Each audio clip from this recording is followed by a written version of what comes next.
Man. We need to have a serious conversation, guys, okay? Having big problems right now.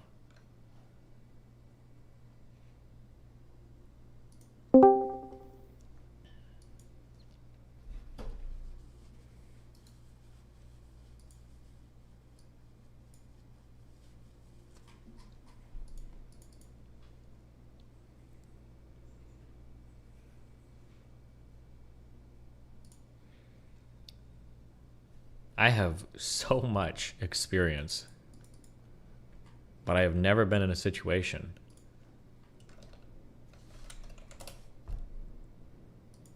where I feel like my oil just runs out so fast. I don't know if it's a space exploration thing, but I'm mining so much oil in the map, and it keeps running out. Is it normal in space exploration that like the crude oil shit just runs out faster? Or am I just using more resources than I'm used to using, or what? I don't understand it. Why is your camera so bright? Oh shit, hold on. I'm back in long hair mode, meaning I don't give a fuck about combing it. Oh, there you go.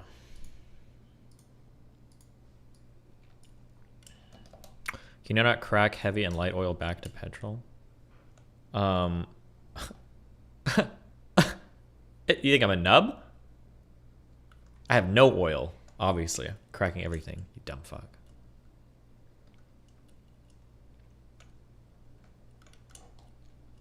My beard is as long as yours now. How do I maintain it? I don't know. My beard is longer than I normally would keep it, but... Production modules and refineries and chem plants. Yeah, I got that. Oh, I don't have any of my pump jacks. I don't know if that's worth it. That's a lot of modules. Coal liquefaction? I don't even know if that's...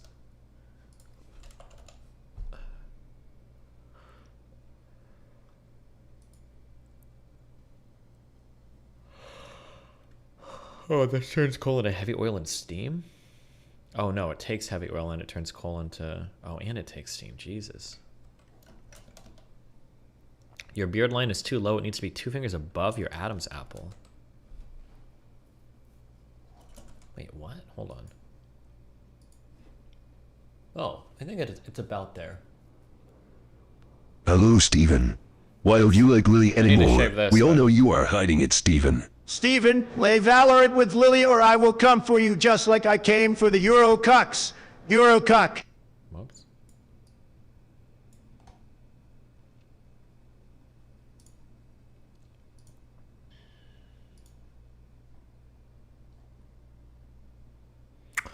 Thoughts on Erudite and Kai saying deadlifts don't work your glutes. Wait, what? Did they actually say that? Aren't your glutes the primary mover in a deadlift? Am I crazy?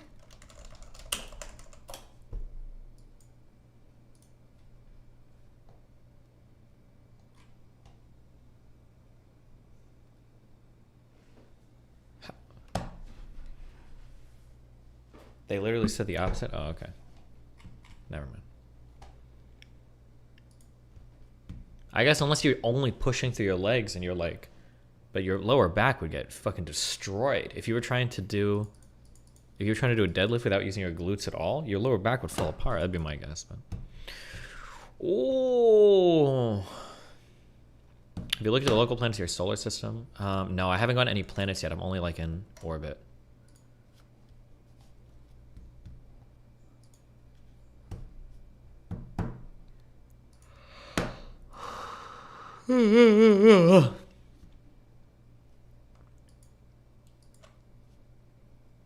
Jennifer Murphy was convicted for not disclosing her HIV status to a sexual partner despite being unable to transmit the virus. Oh, and her conviction got overturned. Ooh, should you have to or not? That's a really hard one. If you are on retrovirals, or antivirals? Antiretrovirals? What are they called? It's a retrovirus. I think you're on antivirals. I don't know if it's called antiretrovirals.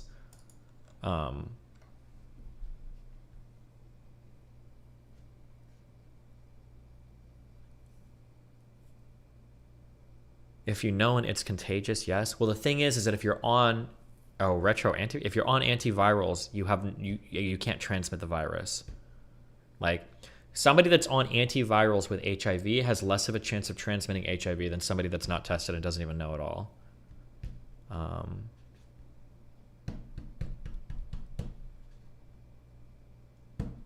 Is it 100% chance you can't transmit? Yeah, you can't. But that's still a rough one because I think people would feel bad about that, about not knowing.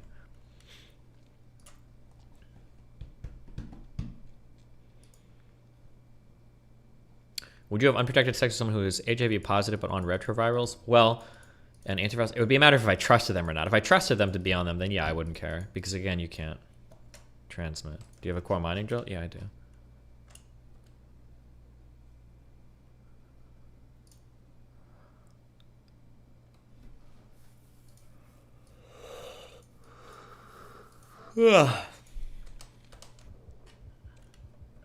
What site does Destiny stream on? YouTube?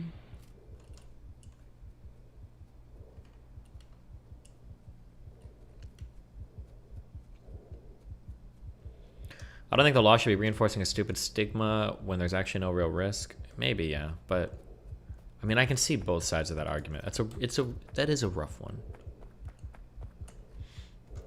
How's the subreddit? Oh, well, we got some good honeypot threads. Banned a few thousand people this morning. Feels good. The dictatorian or authoritarian dictator. The I'm not gonna. The thing is that Melina's drama and Darius's drama is kind of between themselves, so I don't want to weigh in too much. I think it's funny that people say that I simped for Melina hard yesterday, even though I let Darius tell his full story, and I think I admitted every single time that that like, yeah, obviously I've got her side of things, so of course I'm gonna be more partial to her story, not because she's my wife, but just because I've heard her side of the story.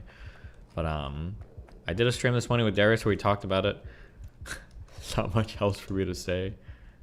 If you think I was simping yesterday, that's pretty. You are deleting the Mr. Girl threads too.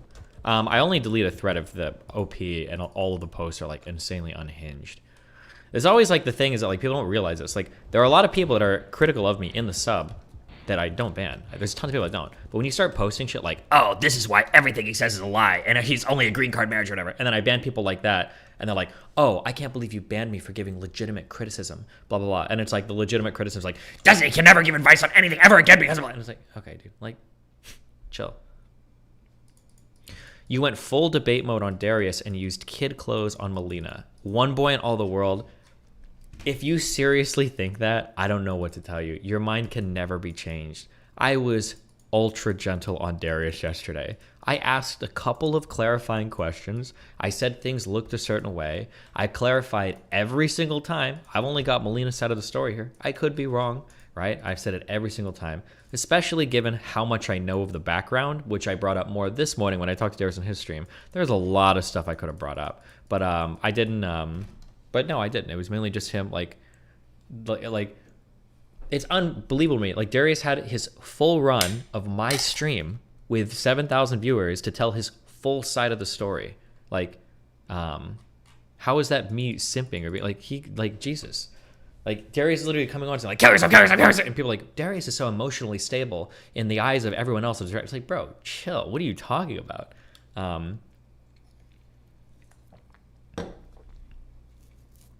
I let him come on and give his piece. I disagree, obviously, with his characterization of events. I didn't shit down his throat. I didn't kick him off. I let Sushia come on too, which is his fiance. I let her come on. I let her give her whole piece. I didn't interrupt her a single time.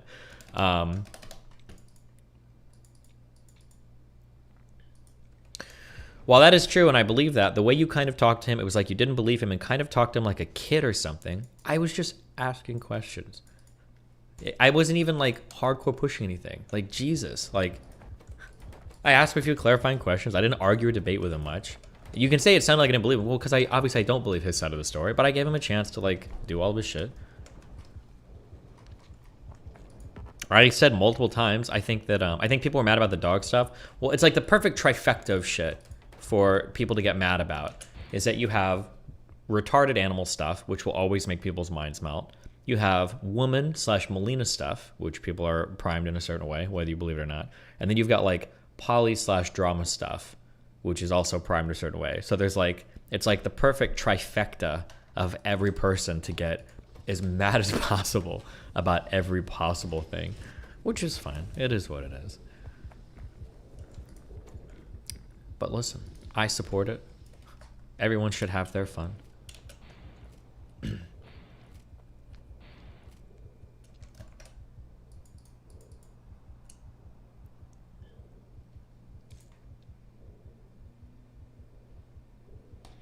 You're 20% dislikes on your Joe Rogan video. People are really mad. Did I even react to this much?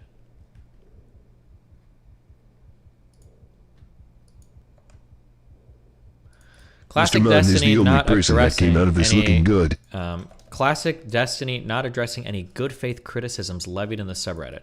There were almost no good faith criticisms because nobody really has both sides of the entire story of what happened. When you're trying to be ultra critical of personal issues that you don't even have all the facts on, there's a good chance that you're not levying actual criticisms and you're just being insanely emotional and giving like your ultra biased take of like whatever your particular perspective on a situation is, which is fine to do personally, but don't pretend like I'm going to sit here and read like, this is why you only have a green card marriage. It's like, oh wow, what a good faith criticism. Like,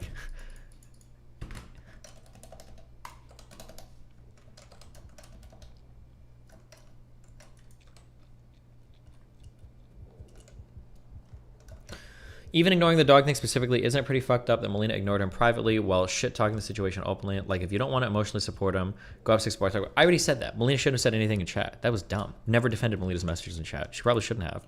She made comments about the dog stuff. I don't think the dog stuff was that bad initially, but she probably shouldn't have said anything because from Darius's point of view, he probably feels like he's getting dogpiled by every person on the internet. And then to see Melina type stuff is probably just like adds insult to injury.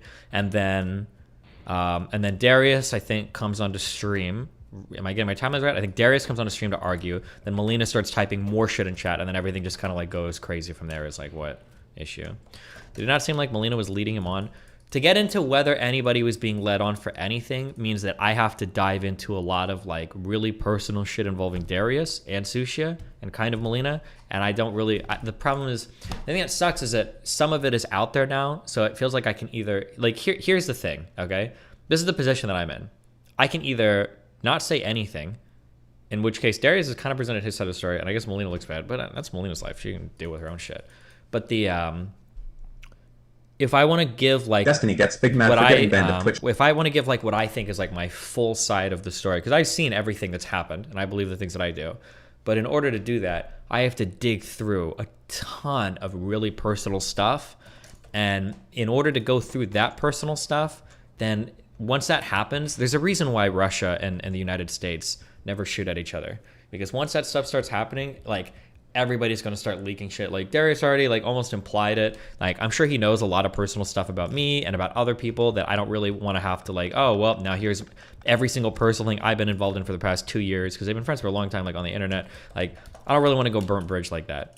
Not even for his sake or for Melina's sake or for my sake or for Sushi's sake, but just because I have like respect for other people in my life that I've like had close associations with. And I don't really want like every person that I've messed with or everything going out on the internet, because it's like really messy and gross.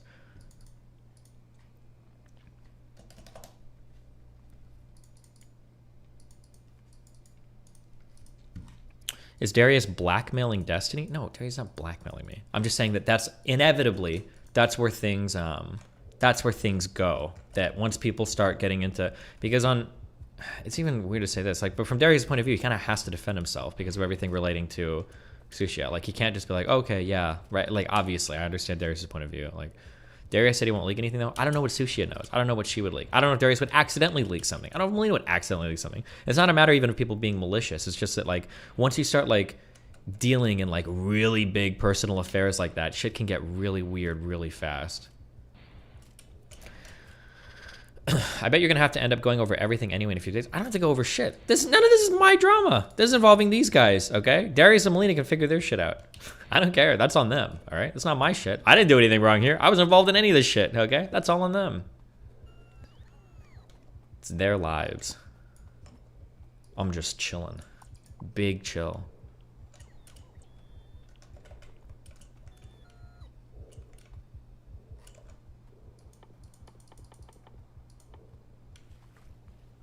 Holy fucking AIDS.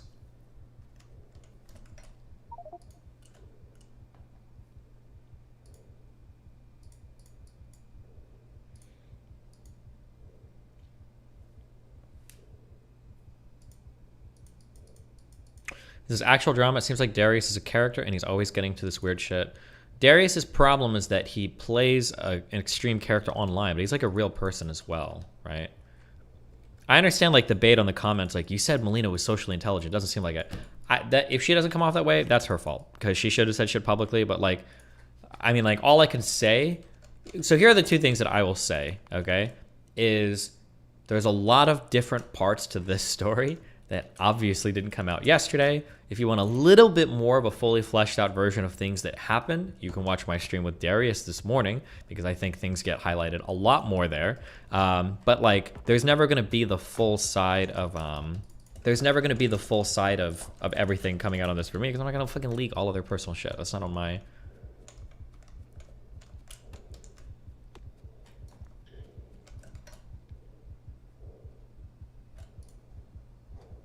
What are the chances that whatever drama happened between you and Melina was instigated by Darius to try and get Melina for himself? Darius, I don't think Darius would ever do anything malicious or like evil or mean or bad. Like, I don't think, or at least I've never personally heard of Darius doing anything like fucked up. where he's like trying to like fuck somebody or whatever. Darius doesn't do it. He's not that kind of person. Like the worst behavior that Darius has ever exhibited that I've seen is like, he's just like kind of self-destructive. That's the worst stuff I've ever seen Darius do. But I don't think he would ever go out of his way to like fuck somebody over or whatever. I don't think that's ever happened before. I've never heard of that happening before.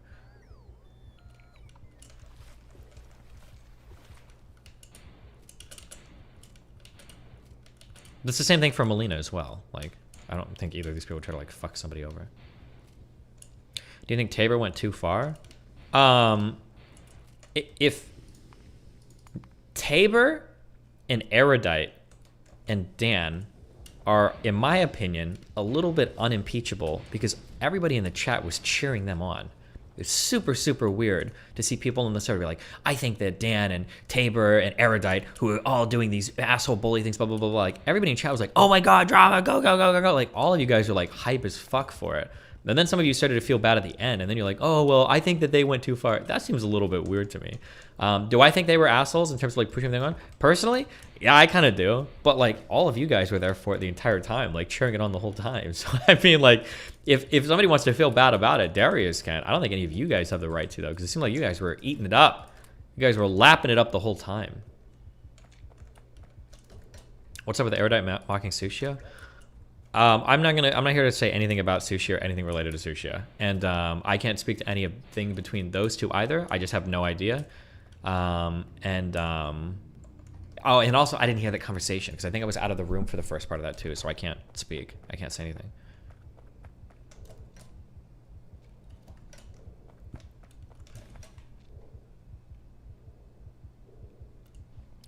Ah, yes, Destiny did nothing but let people join into the call and gang up on Darius, fucking ultra autist.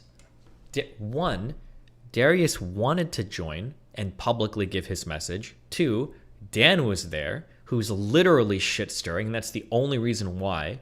Three, Tabor joined. He's only there to shit-stir. Everybody knows why. Four, Sushia came in as well, which was fine. Five, I think Dan even asked if Melina could come in, or was saying she should, and then she did, and Darius was like... I'm just here on the sidelines watching. I don't know how everybody that jumped into this, they all jumped in because they wanted to be a part of it. I didn't force anybody to do anything. Even Dan or Tabor, nobody forced anybody. Everybody jumped in and they wanted to do their shit. If these guys want to all do their shit publicly or whatever, that's that's on them. They can go for it.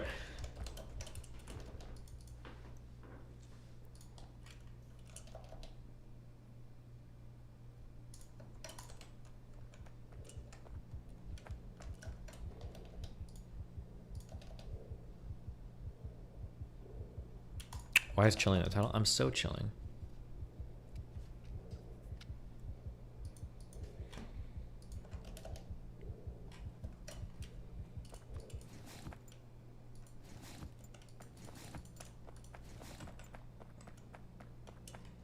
Can we all agree that Darius needs to get rid of the dog? Listen, we've moved on. The dog is alive and healthy and vibrant. That dog is going to be a warrior animal, a warrior beast, okay?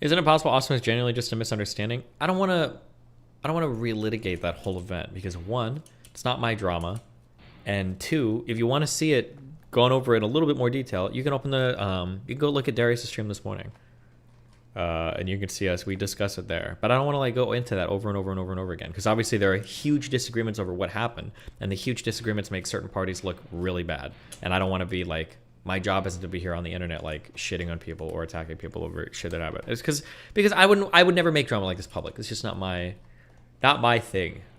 Not my style. Yesterday got copyrighted by Dizan. I'm talking about Darius' stream this morning. A few hours ago I talked to Darius on stream.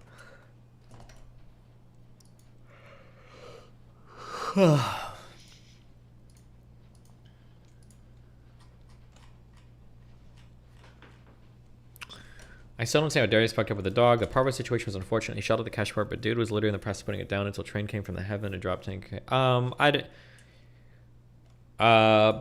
Listen, you should give everything in your life for every animal you have, no matter how long you've had it or what your situation is, okay?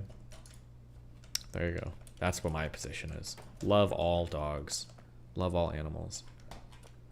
Love all creatures.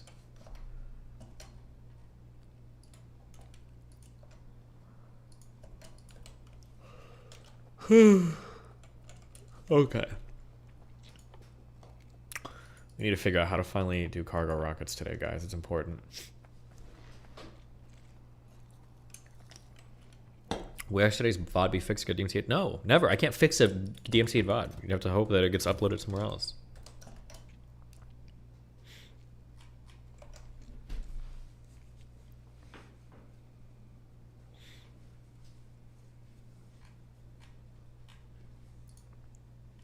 Oh, I will push back against that one take that Darius gave, because I don't think it involves anything external. Darius, I guess, can respond to this if he wants or not, but I know for a fact that's true. The idea that he gave a characterization that he is like super emotionally supportive of Melina, and she was never emotionally supportive of him, that is absolutely not true. That is super not true, and Darius knows that. He gave that impression. That might have been true for the last month, maybe. Did he say that? He might not have said it directly, but I feel like he gave that impression yesterday.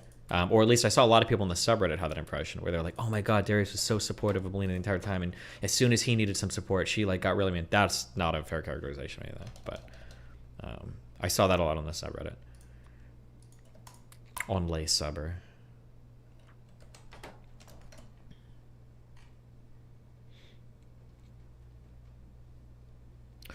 Why do you think people are so invested in drama about people they don't even know? I don't get it personally. What do you mean? Why would you not be invested? You see it on stream all the time. It gets talked about. You're familiar with like all the characters. Like, I think people should. I think it's probably easier to get invested in streamer drama than real life drama. Like, or I'm sorry, than like reality TV drama. Like, there are people that you are familiar with that you see all the time. Like, yeah, of course you're gonna get like super invested in it. I would get super invested in it if I was watching like people that I felt like I almost knew their life stories and everything because I see them on stream and everything all the time. Yeah, of course.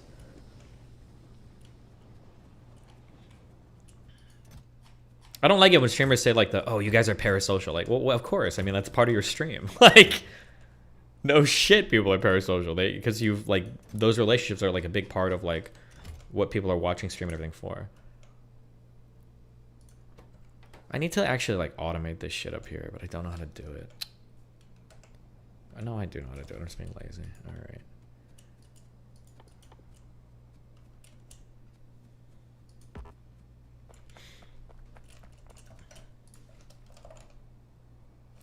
Why would Melina delete her logs? Melina and Darius have talked about a ton of like personal stuff, and Darius this morning was making it sound like he was about to start leaking like every personal thing. So I think she just started redacting everything just in case.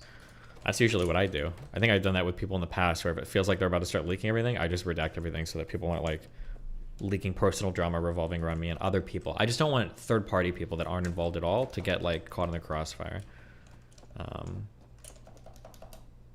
I mean, that's my policy and everything.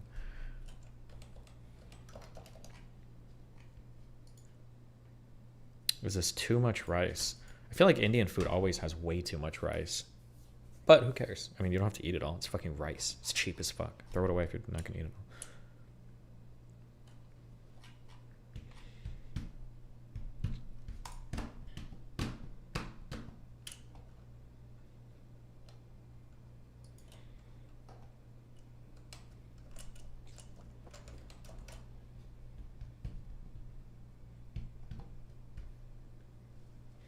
Destiny just doesn't want any crossfire to hit any third parties like himself. I don't know why people say this. I don't give a fuck. If I cared that much, I wouldn't have had Darius or Melina on my stream yesterday, or Sushi on my stream yesterday. I don't care about shit involving me. I'll leak everything. If shit starts to leak, then I'll leak everything. I don't give a fuck. The problem is that there are people around me, though, that I have to be considerate of, because those people don't want everything being leaked, and it would hurt them if it were to leak. That's the only thing that I ever get worried about when it comes to like drama-related stuff. For my own shit, I don't give a fuck. I've never cared.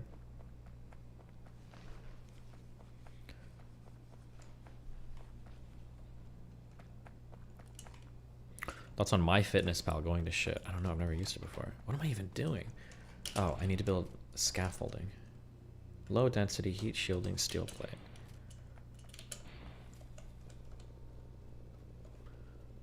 Oh, your index funds going? I don't know. Hopefully they're going.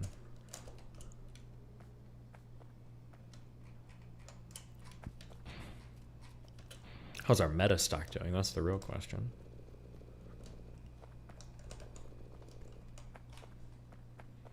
Oh, it's gonna say you can only make it in a space assembly machine, of course.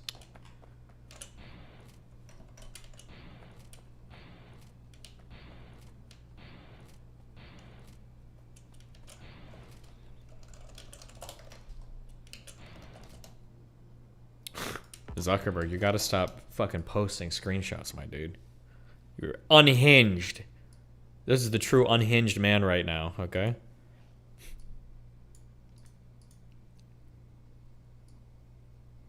Damn.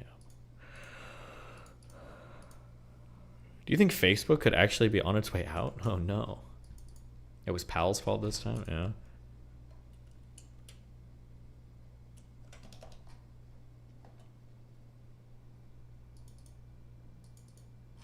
Wait. Why did I close this down? Tuesday. Oh. Where am I?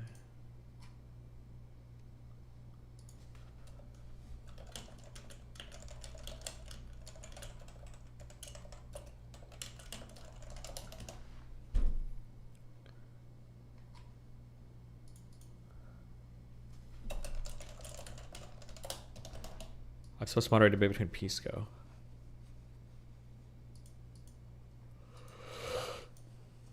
Huh.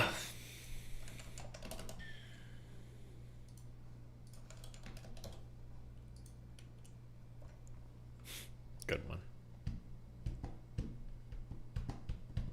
Oh shit, I need to go on EFAP.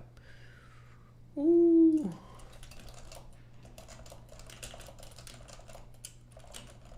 I said I would join.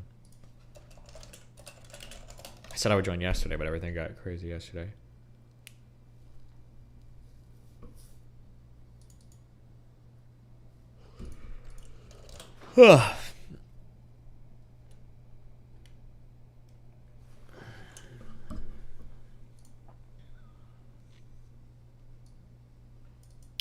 Hit a 900 for the YouTube chat.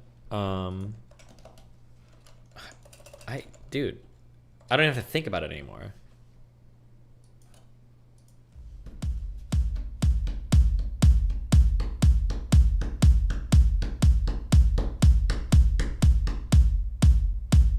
Okay, trying a different strategy.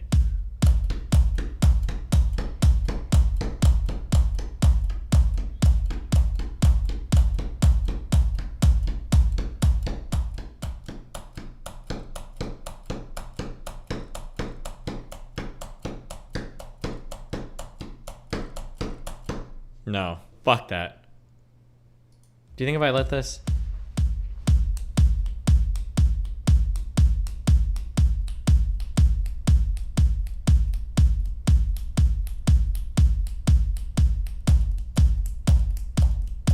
No, this doesn't even work. I don't even like that. Wait. No, fuck that.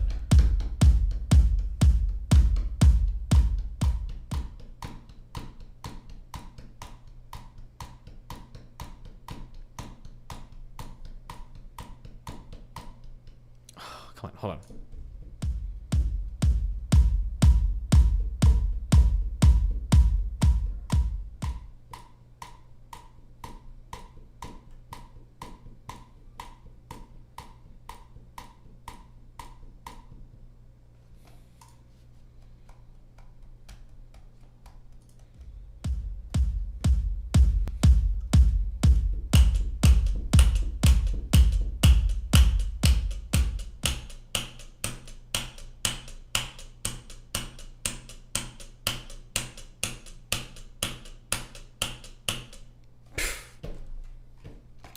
What can I say? First try, easy, you know?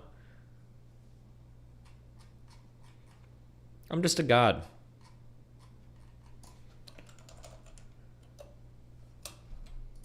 Just a god.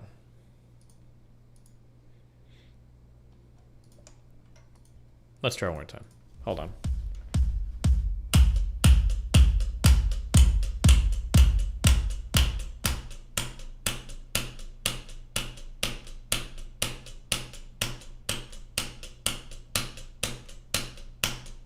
Oh God, what happened here? Hold on.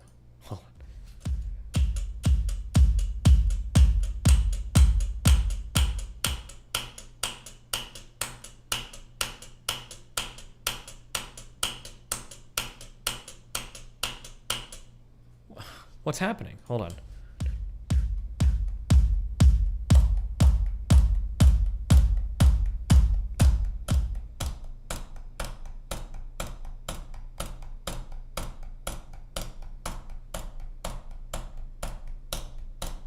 What?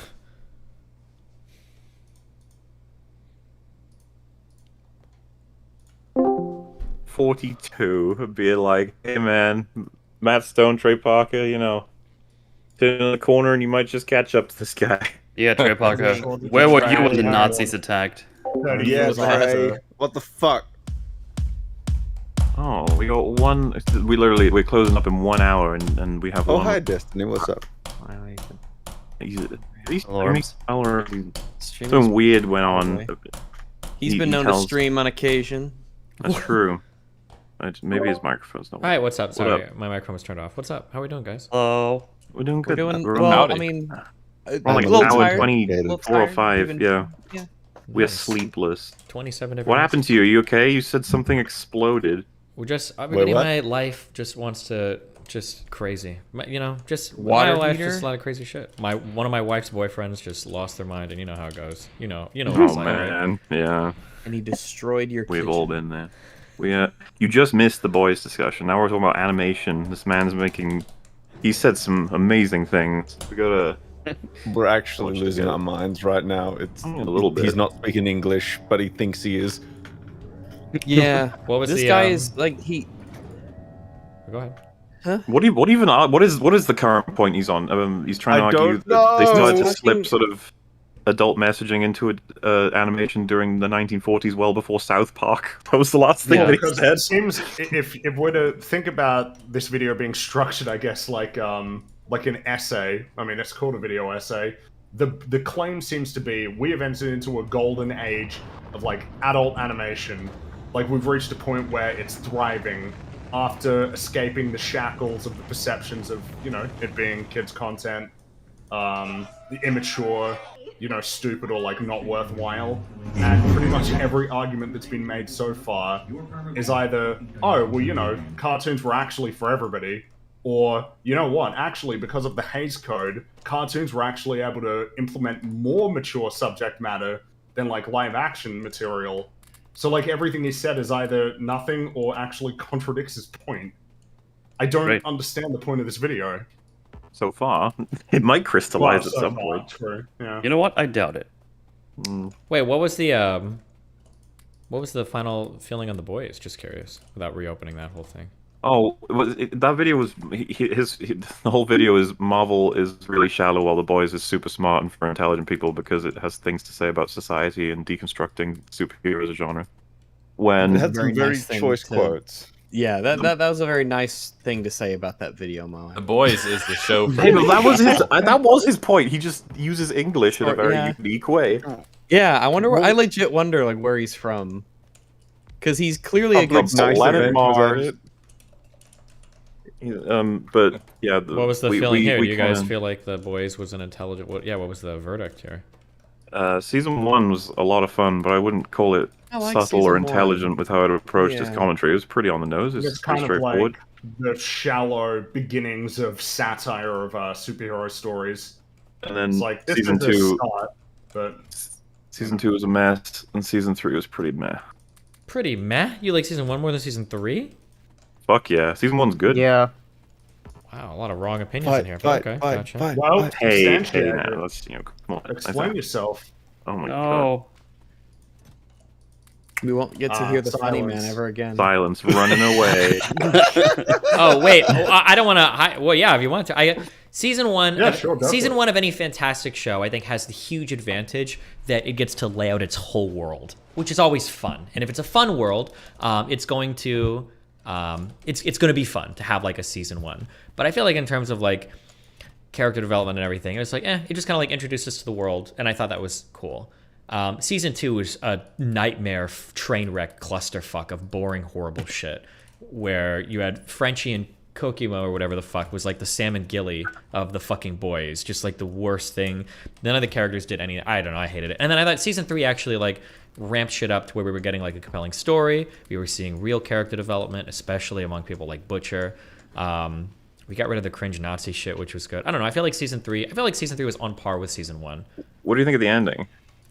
A clusterfuck nightmare. I don't know what was going on. Yeah, I was gonna say they fucked it all up because even I, a person who was very cynical about season 2 and didn't even want to watch season 3. When I was watching season 3, I was like, okay, at least they've got something to work with here. I'm liking Soldier Boy enough that I could. And then that last episode, I was like, what the fuck? Yeah, I don't know. They kind of went full Game of Thrones, subverting your expectations of anything making sense there. Nobody dies either. I can't defend. Well, oh wait, did Soldier Boy just get locked up again or whatever? Yeah, he got locked up. Maeve survived for no reason at all. Like, well, no, there was a reason for her surviving, and it's because she was a lesbian. True. Yeah, and then we got Butcher is alive still, but he's definitely gonna die soon. TM. It's like, all right, fine. In the next season, you'll find a cure or something. Yeah, you know what the cure is gonna be, right? No, what is it? I feel like the cure is going to be, thematically it seems appropriate. It feels like the cure is going to be the only way to undo the damage is to become a soup. You have to become a superhero to get rid like of for real? Yeah, and then it's like in order to destroy what you've hated most, you become the thing you've hated, right? It kind of like works. That'd be something, sure. Thematically, but... yeah. So I haven't seen season 3, but is it really thoroughly explored why the boys who seem pretty opposed to just superheroes principally would be willing to use Compound V to get superpowers? Well, I mean, that's kind of the whole that's always a thing in life or thematically, right? Like, arguably, like Batman is this, right? Do you remember when Joker's like, you're gonna have to break your one rule, and it's like, well, do you want to become the thing you're trying to destroy the thing you need to destroy? Oh, sure. Yeah. So I think like the superhero stuff is like, it's like that. Yeah. It's like, well, they want to destroy superheroes, and it seems like maybe the only way they can do it is with Compound V. So they start doing it, and then they're able to compete with them more. But now they've kind of become the thing they want to destroy. Well, it's kind of worse than that because Huey does it as well, but they try and Huey's reasoning is awful. They make it that he's insecure and it's all about toxic masculinity. And it's like, no, he just doesn't want to be the weak one of the group. He wants to defend his friends. Wait. Yeah, wait. That would have been way more solid. Say it.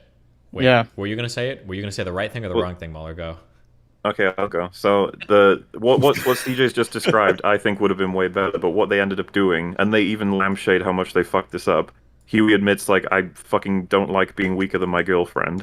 Which is like, okay, that's something a man could struggle with, but you can't do it with Huey. You've already established well before, for many years at this point, that he doesn't care about that, and he never did. And then they acknowledge that. They're like, didn't you not care about it? And he just goes, yeah, but I do now. It's like, oh. So if I'm going to give the writers credit, I might be reading too much into things. But it seems like Huey has like an angel on his shoulder, which is like Starlight. And then he's got like a devil on his shoulder, which is like Butcher. And he's kind of pulled between these two worlds. I think for Starlight, he wants to be like, we'll say the non-toxic man, where it's like, oh, like I can be supportive of my girlfriend in this way, and I'm kind of a smart guy, and I can be clever and do this and blah, blah, blah. But then when he's like in Butcher's world, Butcher's like, I'm a manly man and I get shit done. I would literally beat the shit out of a soup to death because I compounded V'd up and I'm like a monster. And I think that you see this like fully realized in the scene where I think Starlight is begging him, like, please come with me, Huey, like, don't go with Butcher. And then he ends up going with Butcher and Soldier Boy, and it's like, well, this is the route that I'm choosing, the toxic masculinity route, essentially, right? Right. Which, yeah, I think they said that's their goal with this season was to... One thing I can empathize with you, though, and this was a... Let's see if I can open up this can of worms. This is a big criticism I had of Breaking Bad, okay? I love character arcs that develop. I don't like it when character arcs develop and undevelop and develop and undevelop and develop and undevelop. So one of the big criticisms I had of Breaking Bad was that, like, I felt like I liked to see the dissolution of, like, Jesse and Walt's relationship, but I felt like it went back and forth so much. I'm like, okay, either, like, they hate each other and Walt's gone too far or not, and the back and forth was driving me crazy a little bit. Eventually it got on track, but yeah, go ahead. Is the problem that you have with that it's rehashing, or that you think it's unrealistic that this relationship would just keep continuing. No, I never care about. It's not realism. We're watching film and TV and all that shit. I don't care about like realism. No, it's just it's the rehashing and the redevelopment thing. I just don't like to retread. It happened a lot in. I'm sorry to bring up so much information, but it happened in Harry Potter too, where it feels like Harry Potter develops into this amazingly mature young man at the end of every book, and then at the beginning of the next book, he's like a kid again, like doing dumb shit. I feel like this was fully realized in the 7th book, where like at the beginning of the 7th book, they felt like the kids from the 1st book. Ron was like, "We haven't found Horcruxes fast enough. I'm getting so bored." And like Harry and Ron are like, "Oh well, we gotta keep looking." But I was like, "Damn, you guys have like seen some crazy shit at this point. Like, shouldn't you guys be matured by now?" But yeah, I don't know, that like going back and forth. There was always that element of like they're almost fucking eaten by a huge spider in the first one in the forest, because that's just something that can happen. The second one, how fucking dare you? I imagine the PTA of Hogwarts is just like, Jesus Christ. It's a hard job, but yeah. So out of interest, then, because I would have my first defense for the Walt and Jesse stuff would probably be that it's like an elastic band and it snaps in season 5, like the fully for sure, yeah. But like I can understand what you mean. Yeah, just to sort of clarify, was it you felt like it wasn't moving forward; it just kept repeating the same motion? Yeah, sometimes I feel like things start repeating over and over again, and it drives me crazy. Have you ever seen House, the TV show House? Oh yeah, that's another good example. I feel like that. Well, no. There were like I feel like there were 3 or 4 times where House like got clean off drugs, and it's like, oh, here's another arc where House gets clean, and then there's like a case that he can't solve, and he's running into a problem, and then he relapses. Oh boy, it's happening again and again and again. Like at some point, I'm like, damn, I don't need to watch this same fucking arc repeat itself. It seemed like you got through more House than I did. When I rewatched it after about 4 or 5 episodes, I was like, oh shit. Like he figures it out every episode. Like it's the same structure all the time. Well, I don't have a lot of rules here when I'm on this show, okay? But we do not shit talk House. No, I like House. I just don't know House. Excuse me. Said House solves it every Wait, time. House is your god? Like, excuse House me. is sacred. He's House. Smaller. He's House. Oh, I like the Stuart Little's but dad. surely Have some it's respect. the formula, right? It's like the same thing every single episode for 3 seasons, I think, and then they finally switch it up, or is it 4?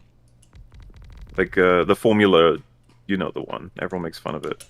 It's every like the first solution is never right, and then yeah, of course, and then they do some. Well, I have to do a heart transplant to see if it's this disease, and Cuddy's like, no, don't do it, and he's like, oh well, I fucked his heart with my dick, and now I have to. He's gonna die, and it's like, oh, he did it, and then like he gets a new fucking heart, and it's like, oh my god, it wasn't the heart at all. What happens? And then the patient is being like taken away because he's some like Ugandan criminal of war, and then House is like on the plane, and he like sees a bug fly into the windshield, and he's like, oh my god, the bug smashed into the windshield, just like that guy's brain must have smashed against when he played soccer when he's in 4th grade, and then he solves the whole case, and everybody's like, yeah, it's always like, not every episode. Yeah, like let's put a grenade in their brain, and it's like that sounds like a bad idea, and it will work out eventually. Yeah. Like it's he's House, okay, he can do that. Because he's House. He's House, okay, chill. I like House. Good. I was okay with House. It did. What do you think of its ending? Dumb, stupid. Yeah. Sometimes this is so cringe, and I don't mean to be like a cringe Debbie Downer. But I feel like some natural character arcs kind of have to end in death or some better feeling of completion. Like, did anybody else kind of cringe like a motherfucker when at the end of Interstellar, like the guy was still alive and floating through space and then flew? Like, doesn't it seem kind of weird? Yep. Wait, are you talking about the Coop? Yeah. I couldn't for other reasons. Yeah, but then the 5th dimensional beings pluck him and send him back to his elderly daughter or whatever. Damn, why can't they send him back like 30 years earlier if they're so fucking powerful, at least? Jesus. Because they're cunts. They just want to fuck with him. Also, wait, hold on. I just had a realization. Is there a time continuity problem? How is Murph still young if his daughter was old? Okay, we need to talk about Interstellar someday. Yeah. Like, seriously. If I can do it. Whole conversation. That movie is one of the worst things. None of it makes sense. It's horrible. Interstellar is amazing, okay? You just have to take your glasses off before you look at it, okay? Just don't look too closely at it, and it's a fantastic Take your brain film. out before you look at it. It's a fantastic Maybe film. puncture your eyes a couple of times. Yeah, listen, it's Christopher not Nolan be Tenet, happy? okay? Oh god. No, with Have you Tenet, seen that? I haven't actually already seen it yet. Every single pre-pierced person does your not ears with that recommend it. one. You absolutely should watch Tenet. It will mindfuck you. Not in a good way either. It just is. No thoughts, just vibes. Yeah, it is so Destiny, incoherent. could you It is the understand most dialogue in Tenet. well, yeah, when you realize that every single piece of dialogue is actually Nolan writing something for you as the viewer to understand, and the characters never actually interact with each other in any way ever. At like, yeah, Jesus Christ. Oh Jesus! Is this like peak Nolan? Because like that's one of his problems. His characters No. are always so. Tenet is peak Nolan. You will never find a more Nolan film than Tenet. Yeah. I don't think you could make a more Nolan film than Tenet. Like, it's I just couldn't hear the dialogue. I literally couldn't. Oh yeah, the soundtrack. Doesn't matter. You're the not audio missing balancing anything. was Which horrible. is weird because he had problems with that with Bane. Remember in Dark Knight Rises? Didn't they have to like redub him? Well, the first audio track was preview, literally inaudible. I still think my favorite line in all of Tenet was when the main character, the black dude, was talking to the white dude. Fuck, I know him as Twilight and Robert Pattinson and yeah, I always something Washington, right? Yeah, something Washington. Yeah. Is when he's like, wow, like you know all about time travel and all of this. It seems like really complicated shit. Quantum physics, time travel. And Robert Pattinson's character replies, yeah, I have a master's in physics. And I'm like, dog, it's a movie. Why would you only give him a master's? And he knows about time travel? What are you talking about? Like, shouldn't this dude be like an ultra PA? Like, I don't know. It's just so funny. That movie is fucking just hilariously contrived. Oh my god. What do you think? I remember when I was watching it in the theater. Like the movie actually froze, like the projector froze, and it was that for 5 minutes. And I think I just said out loud at about minute 3, I was just like, wow, Nolan is a fucking genius. He's leaving us in suspense here. That happened with me with Attack of the Clones in the theater. Oh, wow. Yeah. Wow. It happened during the Did that improve weird the droid experience? assembly line. The weird droid assembly line thing. I don't know. I was so young then. I was a dumb idiot anyway, so I don't even know if it made it better or not. No. Wait, real quick. I just need a vibe check. Does everyone? Because I see this brought up. I looked at Rotten Tomatoes. I couldn't believe it. Does everyone here agree? Hook was an amazing movie, right? The Robin Williams one? Movie. Yeah. Yeah. Fuck yeah. I think it's so long since I've seen it. I just don't. It got such shitty ratings. I can't believe it. Oh. I had the same same thing with Batman and Robin, but I don't get it. It's weird. 80s, 90s businessman dad needs to learn to care about his family. Yeah, so wholesome. Stop doing so much business. Such a nice movie. I rewatched it recently. It was still a nice movie. Fuck the haters. Yeah. Bob Hoskins, Smee, and Dustin Hoffman Hook. That's great. Perfect casting. Nailed it. Schmoy. I'm not even kidding. I really liked it. I haven't seen that movie in ages though. I should watch it again. That's great. It is great. You found my marbles. You put your marbles away, meme. You stop that. No. Put them away. The marbles stay out. We're live. You can't just put your marbles out. I will put my marbles where I want. I will put my marble stack right here on the table. It's nasty. We only have to do this for 35 minutes. Yeah. My marbles stay out for 35 minutes. Keep cycling like media takes. Have you got any controversial Batman takes? How about that? Me? Yeah, why not? Yeah, nothing helps me get to sleep more than controversy. What's your favorite Batman movie? I'm gonna give the boring, obvious answer because I'm gonna say my favorite one is the best one, which is The Dark Knight. Of course, it's the best one. I mean, what am I supposed to say? Okay, it's the Empire Strikes Back of Batman movies. Okay, it's the best one. Batman. Now that the Batman is out, that's not as clear cut for some people. Okay, no, there's no shot that anybody could say that is their favorite one. That movie is so fucking long, and it feels long. Okay. And therefore, yeah. My favorite movie is probably Fellowship of the Ring. That's long. Pretty long. But it doesn't feel long. Wait, hold on. You can watch in my opinion, you can watch the extended cut. The pacing then. Yeah, I'm talking about the pacing. Like those movies don't feel long. Those are finely length movies. If that's a word. They're finely length. Finely length. My favorite is finally actually Phantasm. That long? Is it well paced? It's I think it's like 90 minutes or a little bit longer maybe. How finely length is it? Would you say? It is perfectly lengthed. That's a lie, and you know it. I guess maybe beyond that, why is The Dark Knight your favorite Batman movie? Yeah. What is it you think is so great about it? I just think it's so, without knowing anything about Batman, because there's going to be some Marvel comic loser that comes in here. We DC comic loser. We don't care about comics. Okay. I think that of all the criminals that like Batman has gone against, like in the shows, I think that Joker is like the perfect foil to Batman. And I like the fact that Batman loses in the end. I think that's an interesting play on everything that happened. It was a smart character. Thematically, it was a really good foil to Batman. And like the pacing of the movie, the action scenes and everything is like super cool too. Like I just think it's a really good movie. Not perfect, out of curiosity, really good. Yeah. What do you think about the system of surveillance that he managed to concoct? And Lucius says, on principle, I'm fucking firing myself. I can't be a part of this. This is like a disgusting technology that I could never support. and he says, "Don't worry, we're going to use it once, and then we won't use it again." What do you think about that?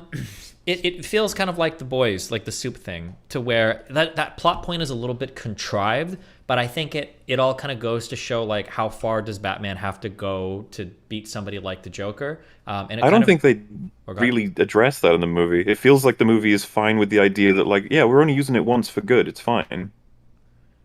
Do you really feel like they really go into it? Because he just says like, "I'll destroy it once we use it, I swear," and then he does, and the scene is like Lucius is smiling. It's like, yeah, we did it. I think that they could have handled it more with more screen time, but like you could argue that like that's supposed to show the potential of Batman to go too far, but Lucius is happy because in the end he was able to walk up to the edge and then walk back from it rather than maintain something like that permanently. So Lucius is happy that like Batman hasn't been completely corrupted by the Joker. Maybe. He's not walking up to the edge; he used it. He's already walked off. Well, he did use it, but it was one time to stop a really bad dude. You know, we nuked Hiroshima and Nagasaki. That's okay, great. Listen, sometimes people have to go. To no, I know. That's the thing. I actually agree to the point where I'd be like, Batman, you think that this is never gonna happen again? Like. Don't you think that if you're making an exception for the crazy guy who's going to blow up 2 big ships, you might want to save it for, you know, when fucking whoever else turns up? For 9/11. Here's something that I would want to see. Here's something I would want to see dealt with. Are we all here familiar with like Rurouni Kenshin? No. He's the one with a sword. God damn it! Got the blunt edge on it. Yeah, or fuck is you that guys. Okay, we all know. Is it Yu Yeah, it's Hakusho? no, not Yu Hakusho. We all know Batman, right? Here's an issue that I have. There's a lot of media where there are good guys that will never kill bad guys. And, you know, it's on principle. They're not going to kill the bad guy because that's just not what they're supposed to do. But the thing that's annoying is that it seems like very rarely does anybody have to deal with the consequences of being a pacifist in a way. I don't want to say Batman's a pacifist, but like I want to see, I want to see like, okay, well, you let this dude live. Arguably, you see it in a Spider-Man where he lets the one criminal walk away every time and then he kills Uncle Ben. Maybe that's like the only time he's gonna happen. But it always feels like there's an easy out for characters who are like, I'm not gonna kill you, but then like, oh, you could, even from Spider-Man. Oh, well, the bad guy kills himself anyway, right? The Green Goblin does it, and Tobey Maguire. The writer sort of sets them up to make it a lot easier to. Well, yeah, exactly. The octopus dude, Dr. Octo pulls the nuclear reactor into the water and he kills himself. Like all the bad guys always mysteriously permanently vanish at the end, even when the good guys are like, I'm going to be a pacifist. Well, I would also go as far as, you remember Spider-Man 1 for the Raimi films, the Green Goblin's like, you got to choose a bus of children or your love, and he releases them both, and then Spider-Man grabs both of them. So it's like, oh. Yeah, what's the point there? Okay. Yeah. No, I know what you mean. That's like the fake choice, but it was really given in The Dark Knight in a really clever way, I think. Have you you're talking about the choice, but yeah, like he tells them the locations of the two, but he switches them. Yeah, that's a really that was I agree with that. And one dies, which is what should happen. Well, not dies, but gets permanently fucked. Oh no, I'm sorry, Rachel does die. No, one does die. Fucked. Yeah, so that was handled really well. Yeah. Have you seen Daredevil? Have I seen what? Have you seen Daredevil, the Netflix show? Oh, Daredevil, no. We're going No Way Home. No, I haven't. I don't watch a lot of TV shows. I don't have time. I'm trying to work over here. Okay. We can't all do 2. Well, people die in both of those, so hey, you might like them. Yeah. Do people actually die, or are the writers running out of ideas, and in like the 3rd season they kill like kind of minor well, the Punisher's in it, so in Daredevil it is directly like addressed as a point of contention between those two characters, that the philosophy of Daredevil is, yeah, cool, like you fight the bad guys and everybody calls you a hero, but then the criminals just go back on the street, so my solution is permanent. I get they have a big conversation about it. It's one of people's favorite things about all of Marvel's content. Pretty good. I'm sure we'll see it in the forthcoming Daredevil show on Disney+. Oh my god. Can't wait. I'm sure that wasn't a monkey's paw. You keeping up to date with all Marvel content, Destiny? You better be. Am I missing something? Gotta have your finger on the pulse of culture. Did something crazy? What do you think of a 6-hour critique of a single film? Listen, some shows do that. I think that's great. I think that's awesome when people do that. Oh, wow. Yeah. They're so inclined. You're very progressive. I am. I try to be. Cuck. Wow. Okay.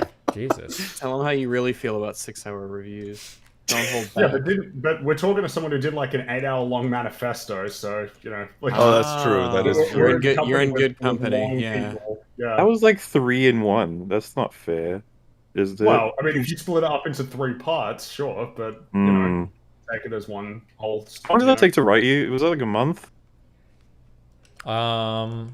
Truly, it was probably 2 or 3 weeks. It would just spread out over a couple months because I suck at maintaining projects once I start them. Jesus.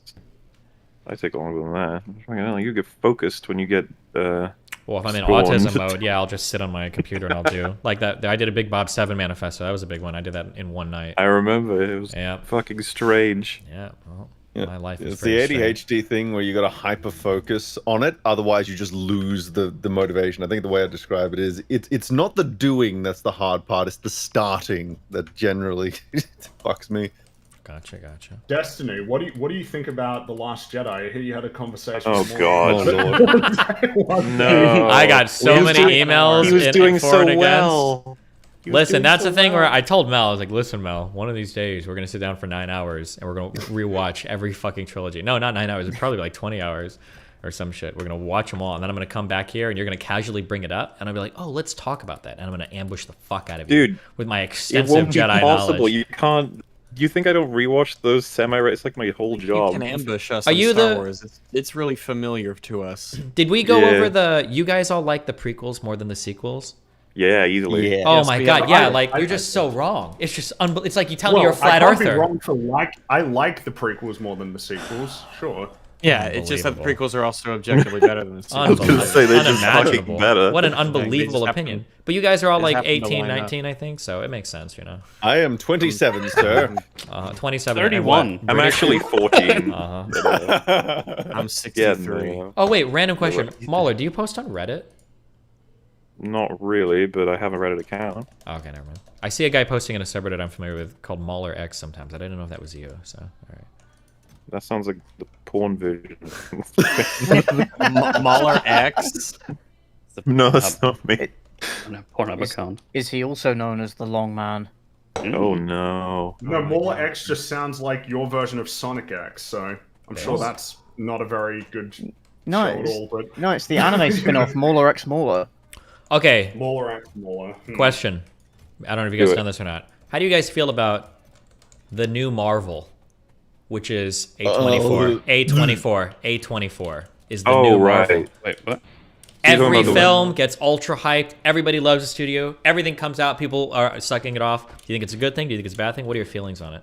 We fucking hate... Phase 4 has been garbage. Yeah, Phase fucking 4. Garbage. Wait, I thought you were talking about Rags. No, he's not. They're talking about A24, the studio. A24 is a movie studio, right? Yeah. As time goes on, like the percentage of hits of what they release gets less and less, in my opinion. Yeah, I think the last movie I saw from them was The Green Knight, and I really didn't like it. No, the last movie you saw from them was Everything Ever All at Once. Oh yeah, that's right. I adored that. That shit's fire. Wait, Desi, what's your opinion on The Green Knight? I remember you had a controversial one, right? I walked out of the movie theater hating it. I almost got up and left. I don't blame you. Because it was so confusing. And then I went on Reddit and I read this huge comment about Arthurian legends, and then I went back and I reformed my whole opinion on the movie. I thought it was a really, really well done movie. I just had no fucking background, and A24 is very much like you either understand it or you don't, and fuck you, we're not going to explain it.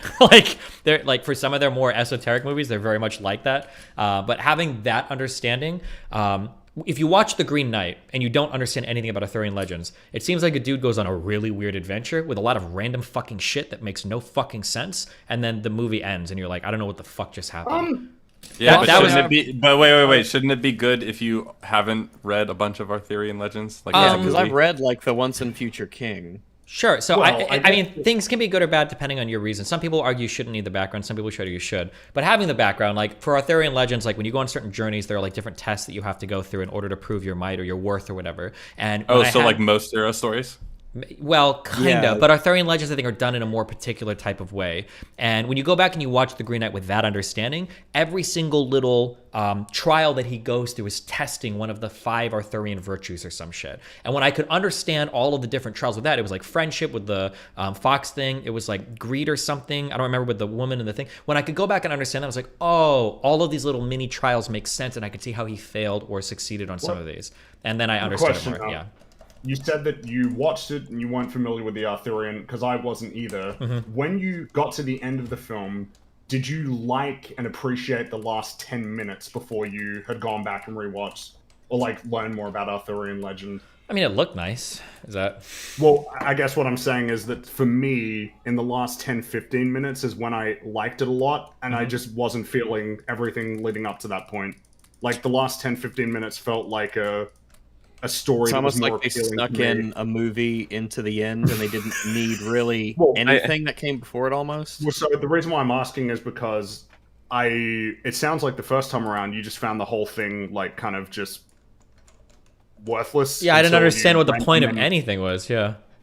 Well, even the ending though, like even when we got the whole story of him living his life like past the decision he made, and then but this is falls apart understanding the Arthurian shit fleshed that out so much more for me, because seeing the ending was just like, oh, I guess if he's like a shitty person, then this is what his life is going to be like, I guess. But knowing how the Arthurian shit looked, then I could look at the ending and go, oh, this is why he needed to go through the trials and tribulations, is because the life that is going to follow him is going to be a life led without following the Arthurian virtues. And all of the bad stuff that was happening in that future vision was, if you fail to be virtuous in these manners, if you can't resist temptation, if you're not loyal to your friends, if you can't resist urges for greed or whatever, these are the types of specific things that will fall upon you and befall you, I guess, for your life or whatever. And so yeah, having that context made me appreciate it more. The ending was like kind of cool regardless, I guess, but like after suffering through the whole movie without understanding anything, it wasn't enough to salvage it for me until I got more context after the movie. So how do you feel about that, though, that you think in this case with this film, you kind of had to get this external information in order to make sense of the film? I generally don't like it, but I mean, like, things are what they are. Sometimes you need external shit, sometimes you don't. Like, if I'm watching, it just depends on the type of movie I'm watching. If I'm watching an A24, if I'm watching a Marvel film, I better understand everything right in the fucking movie. And if you're not explaining to me, fuck you. But if I'm watching something a little bit more artsy, then I can understand that there's probably going to be stuff going on that I don't understand, that I'm going to need some background context for. And so for like an artsy A24 film, I figure that's kind of like required. I need some kind of background, which is okay. Yeah. With the way that you framed the question, it sounded like you have spicy opinions on A24. Do you, or do you not? I generally like all this stuff, but I just... What the opinion is. Yeah, Did you see the movie Men? I have not. I just see a lot of stuff will get brought up in like the movie subreddit, and people sometimes will get mad where there's almost like a reverse circle jerk against A24 films. So like, we get it, you like them, like who cares, like blah blah blah, like A24 is super overrated now, like they do all this and that or whatever. So I was just curious if you guys have. That's just inevitable, right? Hipsters lamenting when things go mainstream. Yeah, sure. Well, I wonder if that's hipsters or if that's I guess what you would consider artsy like film Twitter going up against kind of artsy film Twitter, the kind of people who like praise, I mean, what a lot of video essays do, right? Like they kind of fit into that niche where they still want to talk about like the big bombastic blockbuster films that are part of, with like the cinematography that they like. And maybe they don't like that the conversation is now diverting towards, I guess, what you would call like art films, really. Sure. Like very much going for something more abstract. Yeah, maybe. And unconventional, in terms of storytelling presentation. Yeah, true. Yeah, what else are you guys talking about? Oh, yeah, because we got another 20 minutes, so... Oh my god. Have you been out for like 20 hours or some shit, or...? 25. I'm just drunk. At this point, yeah. Jesus. Okay. We do it once a year. It's wonderful. We cover all kinds of things. You missed a whole bunch of wonderful video coverage. I swear you would have loved it. Okay. How do you feel about like difficulty settings in video games? That was one of the earlier topics that we went through. Oh man, that goes all the way back to the beginning. We're going all the way back to square one, yeah. In the olden times. Damn. I like both ideas. Difficulty settings can be fine in video games if you want to make video games for like a wide audience of people. I think that's super cool and super fine. But I also really like the idea of games with no difficulty settings. It's almost like being a minority in the world. When two black people in America see each other, they're like, bruh, like we have a shared experience that transcends anything we can communicate. Like we both know shit about each other, even without knowing anything about each other, because we have like a shared experience. And I think that games with no difficulty settings are similar. You talk to a dude, it's like, did you beat Dark Souls? I beat Dark Souls. Like, brother, yes, we know, we instantly know all the struggles. It's not like a question of like, did you do some, okay, sure, some people roll in full Havels with like max fucking weight or whatever, but like regardless, like there's like that shared experience of like, we both beat the game on like the same fucking difficulty. That's like a cool experience. So yeah, I can like see the pros and cons of both, Have you played a game? I love this shit, by the way. I just want to point this out. If I had made your joke just now, your whole chat would have been like, whoa, what the fuck? Oh, that's why I can't, because phonetically it doesn't work. And then my chat right now is like, whoa, what the fuck? What the hell is this? Wow, it's supposed to clip that. Jesus, like, shut the fuck up. It's a joke. both chats, you're both getting all antsy. You'll be fine. You'll survive. Collectives, calm down. I thought if we you were can't all handle it, then this is your opportunity to bail from us and never return. Well, I was gonna say, how are they watching us for having this reaction? Yeah, if this is the one that turns the tide for you, then I don't know. You're an interesting person. But anyway, yeah. Why? What did you guys talk about this? Where do you guys stand on it? Some people feel very strongly about difficulty settings. Well, we'll get into the depth of the point of being like, so I think it sounds like intuitive and agreeable to be like an additional easy mode should be fine, stop complaining. But we were like, okay, so what possible harm could be drawn from something like that? It's like the extended times to create that mode have taken away from anything else that may have been developed, and perhaps the game is balanced in a particular way. You can always you can add easy difficulty settings by just like tweaking some stats. That's not hard. You know, HP modifiers, damage modifiers. You have an easy mode, easy. You can well, so that's the thing, right? Like maybe you could, but if you take Elden Ring, it's like which you're familiar with, right? The Spirit Ashes were clearly added to help players who are shit at the game. Yeah, like is hardcore. It's the same as summons in any Dark Souls. Yeah. Yes. At the same time, though, like Ashes aren't telegraphed very well as being something that's like an overtly OP shit thing that can like stomp the game on your first go around. So you've got this angle of the game's getting unbalanced without your real knowledge of understanding of like what the fuck's going on in terms of what's the difference between like upgrading your sword, adding particular sword crafts or things, which seems a lot more embedded into trying to figure out a build to attack the enemy, versus Spirit Ashes, which most veteran players, or at least ones that like respect going through Dark Souls without looking up things online, they probably like don't use them. You don't want to use them. In the same way they say don't use summons. Like the more mechanics they add to try and make it easier for say mainstream audiences, it can dilute the more difficult experiences. They already had summons in all the Dark Souls games, right? They did, but I guess that's where it comes to like where you draw the line of like you can opt out of using them, but then I guess you can opt out of using everything. True, but I think the summons are like the spirit of Dark Souls to me seems to be you're locked in one-on-one combat with another big dude. Dude, they design it absolutely that way. I don't think they really account that well for additional. That's why it feels like it's a much more definitive line being crossed. Meanwhile, Spirit Ashes are introduced like in almost the story as being like this thing you're supposed to use. And when you use the first like initial ones, they're not that great. But eventually you'll unlock ones that just stomp the bosses for you, and you're like, oh shit, I probably shouldn't have been using these actually. Yeah, you should. I mean, it's Dark Souls. It should be one-on-one combat. If you want to upgrade your sword or do shit like that, you can do that. But you know what, like. Because I'm assuming you value that, right? Like, because you were saying about it earlier, like defeating everything yourself rather than summoning. Yeah, well, I mean, I'm saying thematically that just kind of feels like what's supposed to happen, and then like the way that the combat system makes spelled right. Yeah, go ahead. From like a player point of view, I assume you find that more satisfying as well. Do you know that like YMS went through like all the games, but he summoned for everything and just had everyone kill everthing for him? It's like, I don't know why. I'm autistic. I beat all those games with like 1 HP because I just like the challenge of it, but I'll spend like a week or two. Oh, I was gonna say like I thought I was bad with that, but when I was seeing how far you go, I was like, all right. Yeah, I think Molina took me like fucking 500 deaths or 600 deaths or some stupid shit. It was a lot of fucking pain and agony. Which one's your favorite, by the way? My favorite fight? Well, favorite From Software game. I really liked Sekiro, and I liked Elden Ring, and I really liked Dark Souls 3. I don't know which one I would choose. Fuck, I liked all of those a lot, but they're all like fairly different, but still Souls games. Yeah. I'm just thankful we didn't say Dark Souls 2. Dark Souls 2 was a fine game. People rag on that fucking hard. It was okay. All right, chill the fuck out. Oh my god.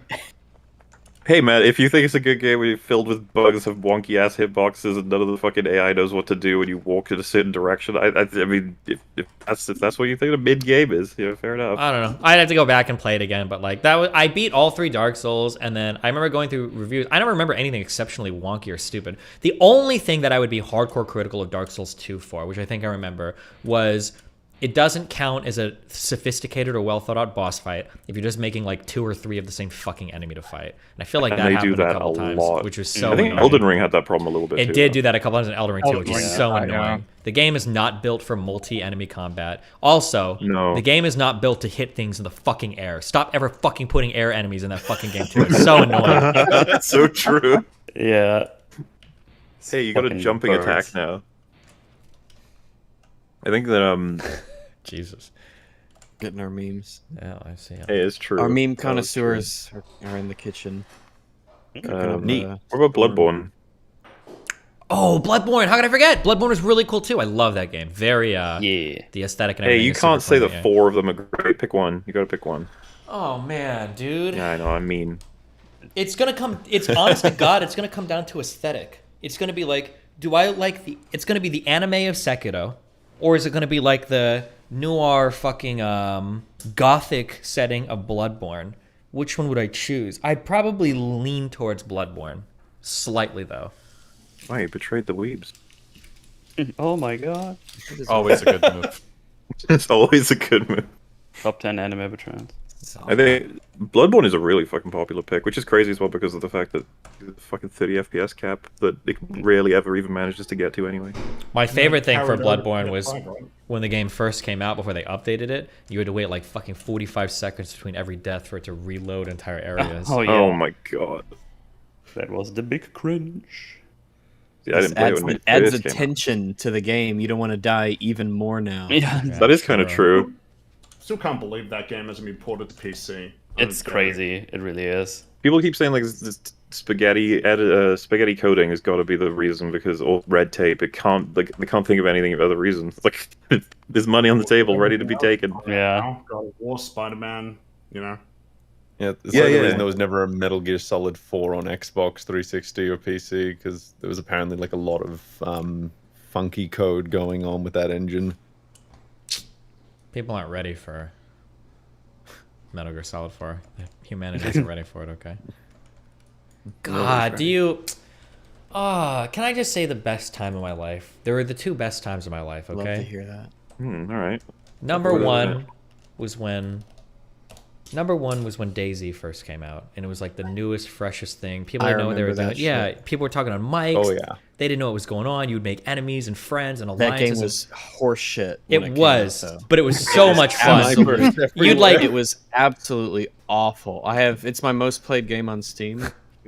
You'd open a door and randomly your legs would be broken, and you're like screaming for a friend, "Help me!" He'd come give you a blood transfusion, and you die because it was the wrong blood. Horrific, like everything was bad about it. Like it didn't look good. It was insanely buggy. It ran like garbage. Yep. The bugs were insane, and yet somehow we were able to just like squeeze blood out of a stone and get some strange experience that resembled engagement. The constant back and forth between like zombies are worthless and do nothing versus zombies are phasing through with the walls updates to eat you and shit. And like, but there was that moment, and then there was the second moment that was the happiest moment of my life, and that was the day before Metal Gear Solid 5 came out, and we had those epic trailers. The nuclear song that everybody was guessing what that game was going to be. It was so cool, so much fun, and then just... You know, I like Metal Gear Solid 5.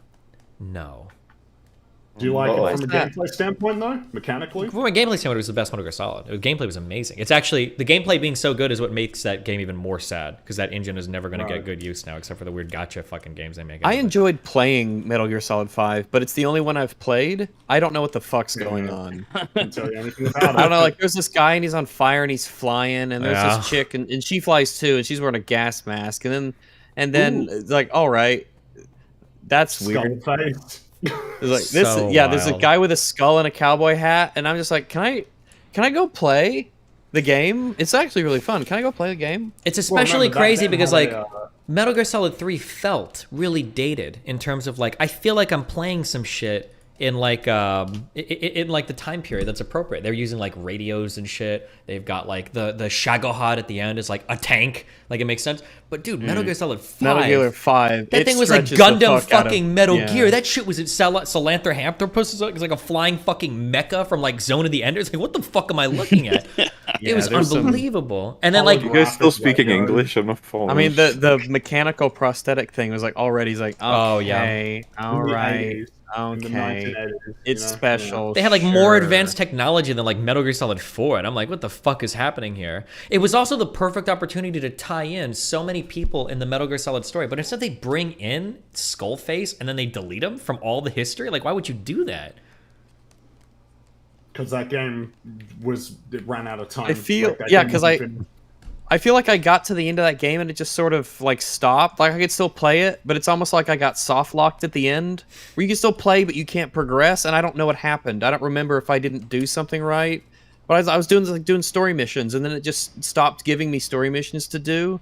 And what did it just end, or was there an end? You know, it doesn't matter what the ending was because I don't know what the fuck is happening.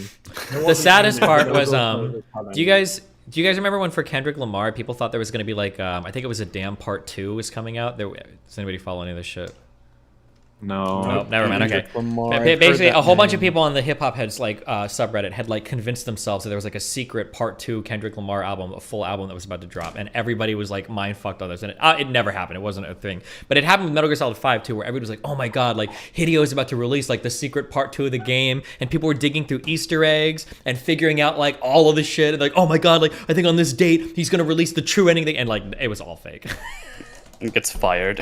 Oh man, yeah. Didn't a similar thing happen with Mass Effect 3, where everyone was so pissed off with the ending that they were convinced that they were ramping up to something even bigger? And they're gonna update it. They're gonna change, and they never did. And so it's been shit ever since. That happened with the Sherlock show. H. Bomber Guy goes over in his video. The episodes were so awful, the fans were convinced that they were doing it on purpose, and they were going to release a final episode to basically recontextualize everything and make it all make sense. It was people like following clues and trying to figure out all the decipher codes and stuff. Hey Mahler, when do you think we're getting the real ending for Midnight Mass? Oh no. Ouch. It makes me sad. Kind of reminds me in Breaking Bad when the subreddit at some point was like, fuck, there was a good meme image posted, but they'd be like, "Oh my god, did you see the way the napkin was positioned in that fucking scene where it was showing that?" Yeah. They'd be like, the tomato sauce is fucking on this side, it's red, and that represents rage, and that's Walt. And he's like, what the fuck? And Vince Gilligan would be like, yeah. Well done, Vince. Well done. Totally. Go watch all episodes again. Maybe you find more. Yeah. You see, the way Skylar is positioned in the reflection of the microwave, I can only assume she is a beef burrito. I can't believe I found this. This was the picture that I remember, yeah. Green napkin between Skylar and Walt. God. Money equals green. Money is standing between them. The wall is exposed brick, representing how the characters' relationships are now being laid bare. Like, yeah, like all this stupid shit. This like, is so like dumb. Because I remember I was totally in the forums for Breaking Bad when it was coming to its end, and everyone was obsessing over every last deal to figure out the ending. Yeah. Fuck, dude. Do you remember my favorite subreddit in all of Reddit history? Represents how much I want to suck. Yeah. My favorite subreddit towards the end of all things that existed was the fucking Free Folk subreddit. When you realized that the Game of Thrones was truly shit, and it was just time to meme your way into the end of times. And goddamn, that Free Folk subreddit helped me maintain my sanity. Yeah, because the Game of Thrones mainline subreddit, they were like not accepting the sort of dour atmosphere. They were trying to maintain like happy feels, but Free Folk just went nuts. They were like, nah. On an open field, Ned. It was just goddamn, dude. That whole subreddit was fire for a while. Have you guys watched? Shouldn't bring up Game of Thrones because we don't want to go off that tangent. But have you guys watched? We'll be here for another 24 hours. Yeah. Have you guys been watching that House of the Dragon show? Oh, there's another episode I got to see in like 6 hours, right? I know about Boar Clippy Farty. That's about my knowledge. Yeah, the first episode was fine. What do you think? I haven't watched it. That's the a lot first of episode was okay. Okay. Yeah, that seems to be the general sentiment for the most part. Like, I think everyone's kind of battered wife right now, and they're like, the husband comes home and he's like, I'm done drinking. Like, I don't know if I want to go back to you, man. You reminded me of why I binge watched anime in the past or shit in the past, because I want to know that it's not going to get completely fucked. Yeah, but remember the good times. I don't want to get Dextered or Game of Thrones or some shit, you know. Or Lost. Oh god, Dexter fucked me twice. Yeah, it fucked everyone twice. Wait, is the new season really bad? I didn't watch the new season. It's awful. It's so bad. It Correct me if I'm wrong. Dog shit. The new season, like, doesn't it like it has promise and then it completely fucks itself again? Isn't that what they do? It has the illusion of promise at the beginning, but then you go back after watching the ending and you realize that the writing was actually really shit throughout. But there is the seed of something great in there. Like if they had just given us certain payoffs, it might have been forgivable, but no. They like fucking Dexter gets caught because they forgot what fucking drug he actually used in the main series. He gets caught because he uses ketamine. No, he never used fucking ketamine. He used fucking M24, whatever the fuck. It's not the same drug, yet this is crucial. I'm not going to go off on a Dexter rant. I'm not. I'm going to just. I like Dexter's Lab. In my happy place where I pretend that it had the Breaking Bad ending. I'm going to pretend I'm going to be in my happy spot. Breaking Bad ended on a high note. Even if there were a little bit of bumps along the way, I'd give him that at least. Yeah, I'd say that. Did you watch Better Call Saul? Fuck no. I have a hard autistic feeling about like watching a show that's supposed to be a prequel where everybody's younger. That just like fucks my head a little bit. They, I mean, the big huge payoffs of that show are all post Breaking Bad. So, you know, that you could tell when watching it that they were like, "We know you're here for this. You had to wait 6 seasons, you little bitches, and now you get to find out like what happened after Breaking Bad." Is that show over or? Yeah. Oh, was it good? Yeah, do you think it was worth it? Starting it right now. I'm on season 1. Do you think it's worth watching it all the way for someone that has, or? But I've heard it is. It's well, if you like Breaking Bad and you want to know more about Saul's history, you get everything on the tin. You get exactly what you're looking for, and you get to find out what happens to Saul ultimately post Breaking Bad, which is some fun. In fact, you know what? What do you think of El Camino? That might help me understand. Watch that either. When there's like a really good thing, I don't know. Sometimes I don't want to dive into side media. You don't watch any anime, do you? Right? You know what Steins Gate is, or? I know what it is. I don't watch. Okay, I really like Steins Gate. So I didn't watch the OVA episode 0. I didn't watch the movie. Didn't watch the second season. Like, you know what? This is like a perfect anime to me. I don't want to fuck it up. Okay, so I just don't watch it. But yeah, I don't know. Was El Camino good? I thought it was fine. The thing about El Camino is basically like, in all the ways you would expect, Jesse manages to acquire money and options, and then he escapes to a new life. And it's just like, yep, I figured that all happened. Really. It's a perfectly fine epilogue. It's But I like really his ending in this show. I wouldn't want to see. I actually kind of agree with you. Yeah, I really like the last Jesse sort of shot we get. He does a good job in it, and it's like I said, everything plays out kind of the way you would expect in terms of him getting resources and getting out. You know that he fucked it all up, right? If Jesse would have just been fucking chill, Walt had everything under control, but he had to fuck it up and turn him into his brother and everything. We had a good thing with Frigg, you son of a bitch. This sounds like a public nice story on Walt's behalf. I'm just saying. Jesse fucked it all up. If he would have just been chill, everything would have been fine. But he fucked it all up. Fuck Jesse. Dude, Jesse fucks it up over and over again. Yeah, he does. His life is a fuck up. Walt was doing him a favor when he let that druggy girl die too. She was not good for him. God. She was not good for him. She wasn't good for him. Walt was doing him a favor, okay? Wow. We do not condone. Destiny is an advocate of tough love. I can see that. Actually, what got me back into like rewatching Breaking Bad is I just started watching clips of it on YouTube, and what I quickly discovered is that Breaking Bad clips on YouTube have the best comments on YouTube. So there's the fucking scene where Walt and Hank and Marie and Skylar, they're all in the restaurant confronting each other about what's going on, and he's handing over the confession tape. And Marie just goes, "Oh, why don't you kill yourself, Walt?" Oh yeah, that fucking thing. Why did you say that? Why don't you just kill yourself? And then the comment under it is just like, "I'm not sure what Walt did, but that's very rude of that lady to tell someone to kill themselves." It's inappropriate. By the way, we made it. Rax, Fringy. Good job. Did we do it? 24 hours. I was eyeing that clock. We did it, Reddit. That clock. Absolutely, we did it. And ironically, I've got to get back up to watch House of Dragon with Gary and then review it with him live in about 5 hours. So I'm going to have to go to sleep for as long as. Wait, can I ask you one quick question? One final media question. I'm curious. I watched The Wire. I love this. I'm one of those guys. It's like, you got to watch The Wire. It's my favorite show of all time. I haven't seen The Sopranos. Is it worth it? I haven't seen The Wire or The Sopranos. Jesus. You'll probably like it, but not as much as The Wire. That's how I felt about it. Okay. All right. Well, hey, listen. Good job for you guys. Sorry I couldn't come yesterday. Just it was. Well, no, I really appreciate you popping in now as well. You realize you injected the battery into us temporarily there, so I appreciate it. That's good. I'm glad. Congratulations on to the final. One day. Finishing. I'll change your mind on Interstellar, okay? How many years has this show gone on for? How many seasons or whatever? 4. 4 years. Four. Nice. The big 4. What's 4? The 4-year anniversary? Is Diamond? Diamond is 4, right? Is it? Platinum? The Quadrilon. Gold? Something good, right? Probably. It's not like zinc. Oh, we got the zinc anniversary. No, nobody wants to celebrate zinc. Lead. Oh, some tasty Corium. Have you not watched the PSA on zinc from The Simpsons? No, you I need haven't. zinc in your life. Where would we be without zinc? I take zinc. Helps you fucking...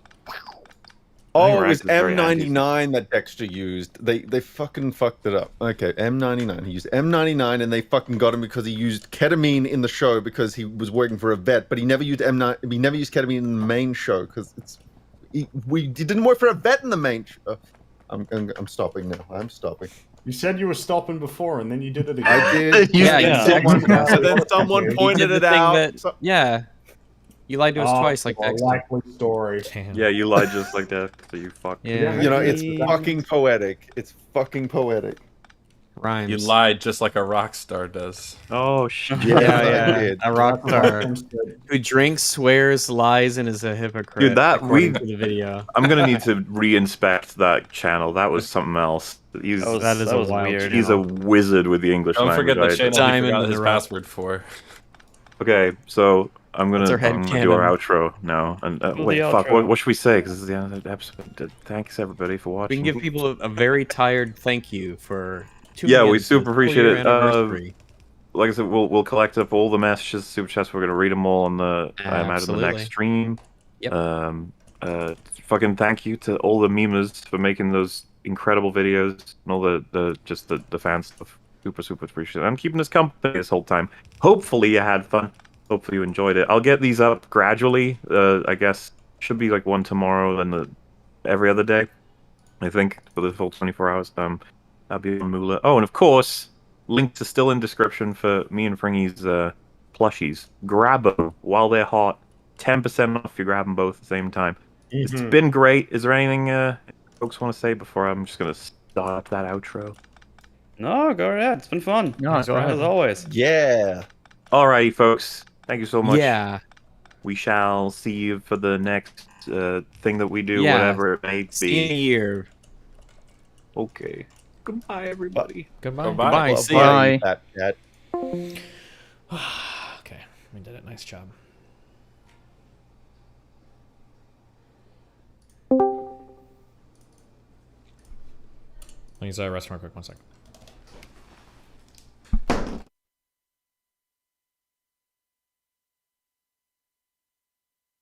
Does Lav get into this insane polydrama? Does Lav schizo post paragraphs on Reddit? Does Lav dump piles of DM? No, because Lav is base Lav Souls, rise up Lav Souls, rise up Lav Souls, rise up Lav Souls, rise up Squad W.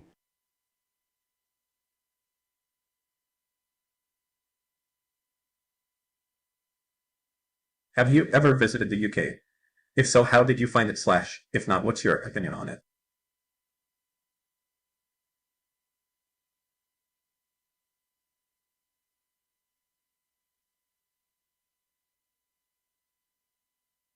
Mr. Moot Stocks just went up bigly.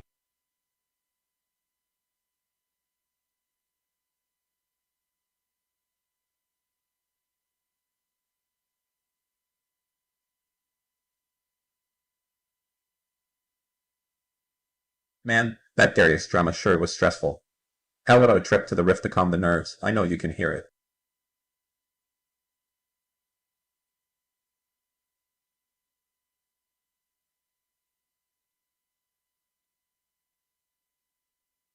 Been a lurker and listening at work for a while now. Figured I should show my support for all the awesome content you have been doing recently. Keep it up, streams have been really good over the last couple of months. Smiley face.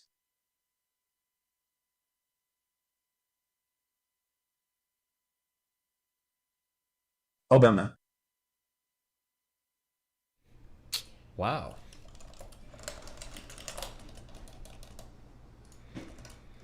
Friday, I watched The Unbearable Weight of Master Talent and Mushrooms. Highly recommended even without drugs. It was hilarious and super meta in a good way. Sam Hyde Wizard confronts with the American language. Socialist / Antifa.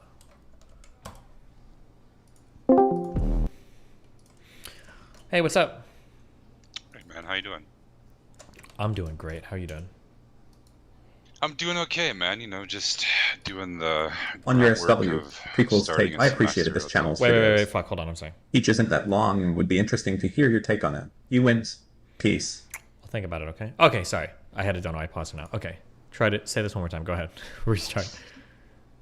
No, I was just about to complain about how many emails I've been answering lately. So my semester starts tomorrow, so lots of nervous students, but it comes with territory. Okay. I'll do my best. How was your summer, man? You know, it's been fun. A lot of excitement, action, adventure going on, you know. Did you do some traveling? Probably, yeah. I travel around. Yeah. Yeah. So my semester's a little different. My class is a little different this semester. So, at one of the schools, the school that has the video game school, I'm not teaching that same course, and I'm teaching a bunch of creative writing courses, which is great for me, but not super applicable to having you in. But in the spring, I'll be teaching those other courses again, which are super helpful. Okay. But at the other school, the public school that I teach at, I am doing the 100 level courses, and those courses are structured around analysis of various kinds. You know, we do a literary analysis, and then we do a rhetorical analysis, and then we write a narrative. Okay. And so the rhetorical analysis is where I think your input would be super helpful. And I had a couple of ideas kind of centered around the same thing. Like their main assignment is that they'll be for that unit is that they'll be taking someone else's argument and breaking it down into its component pieces in order to have a better understanding of the whole, which is what I consider analysis to be. Okay. And I know that you encounter a lot of arguments. I sure do.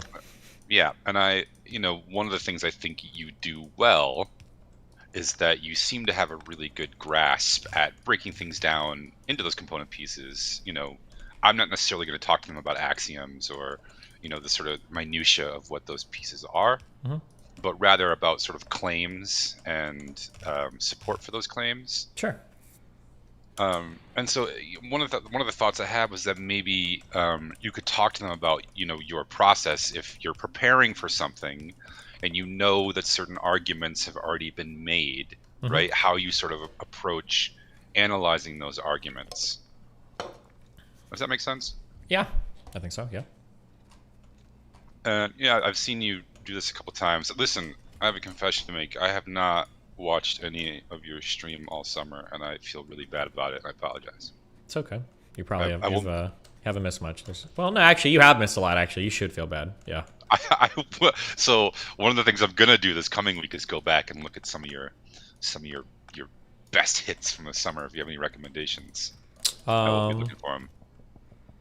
Well, we did a whole Vosh manifesto. That was interesting. And now we're on like a red pill arc, so it's also interesting. Or anti-red pill arc, I should say, I guess. Still more Vosh stuff, huh? Oh, it was the final Vosh piece. We're done with Vosh now. Yeah, well, I'll definitely watch that. Yeah. So I was thinking about this, like, if you could do like a short, 15 to 20 minute, maybe a half hour at most, presentation about, what you're looking for, right? And how you go about breaking down these arguments before, you engage them, right? Yeah. That would be super helpful, I think. And it could be mostly what I tell them to do is to go on to news sites, because some of the requirements are the topic has to be contemporary, it has to be relevant, right? And I'm pretty lenient, right? So they want to talk about a lot of different things, but one of the things I don't let them talk about, for instance, is stuff that was 10 years ago, right? Or whatever. Okay. But that shouldn't be a problem for you, because you're mostly on the sort of cutting edge of these things anyway. Yeah, I just did a whole like 3 or 4 days on like some big 9/11 conspiracy document piece, so it was interesting. Did you watch it, or? Yeah, I'm a 9/11 truther now. Oh man, that's a terrifying thought. Yeah, no, I'm just kidding. No, but I watched it. It was it was like a 5-hour documentary, and it was interesting to watch on stream. So 5 hours? Yeah, 5 hours, 4 hours and 52 minutes, I think. Yeah, pretty crazy. You're a dedicated man. Yeah, well, that's what we do here. We're dedicated people. Okay. No doubt. Have you ever seen Inside Job? No, what's that? Is that another 9/11 documentary? No, it is not. It's actually a really good. I actually use it to teach from. I think it's one of the most well-crafted arguments that a documentary has ever made that I've seen. What's it about? It's about the 2016 financial crisis. 2006. Shit. Wait, was there a financial crisis in 2016? Sorry. Nope, not 2016 at all. 2008. 2008. Oh, okay, gotcha. My bad. It's narrated by Matt Damon, which is actually the least cool part about it. Although I don't hate Matt Damon. Mm-hmm. But it just does this incredible job of really doing all of its homework. Yeah. And really presenting this sort of airtight case. And my favorite part about it is that when I present it to conservatives as this sort of beginning of a conversation, because I don't really like to have arguments anymore. I'd rather have conversations. But when I present it as like the beginning of a conversation, the response is usually mostly agreement, and where we differ is to who's responsible. And that's how I know that it's really well done, because most of the time conservatives and I don't agree on those sorts of things. Anyway, you should check it out, man. It's not that long. Okay, it's not 5 hours anyway. That's good. Yeah. Gotcha. Anything else? No, man, that's good. If you want to just, I'm going to go watch some of your videos. If you want to just think about, my little pitch there, and just keep me in the loop, and then when you've got like dates and like very specific topics, I can start jotting stuff down. Yeah, I will have dates. My semester starts next week, so I'll have dates probably in a week or two that I'll send you a couple that you can choose from, and those classes are on Tuesdays and Thursdays. So ahead of time, that. And my first class is 9:30 in the morning, and my last class is 3:30 p.m. on those days. Gotcha. Okay. But then I'll find a couple of dates and send them to you. And if you, maybe you have some ideas for topics that might be interesting also. And if you don't want to do that, then I'll try to find some. It's up to you, totally. Yeah, sounds good. Hey man, I appreciate you doing this.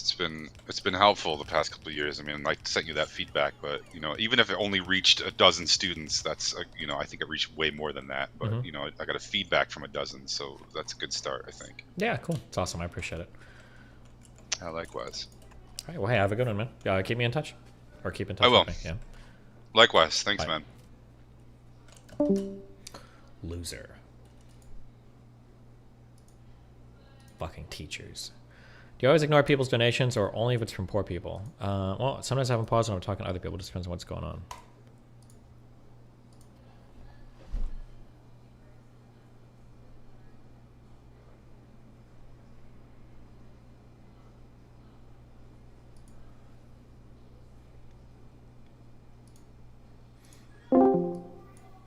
What are you doing in there?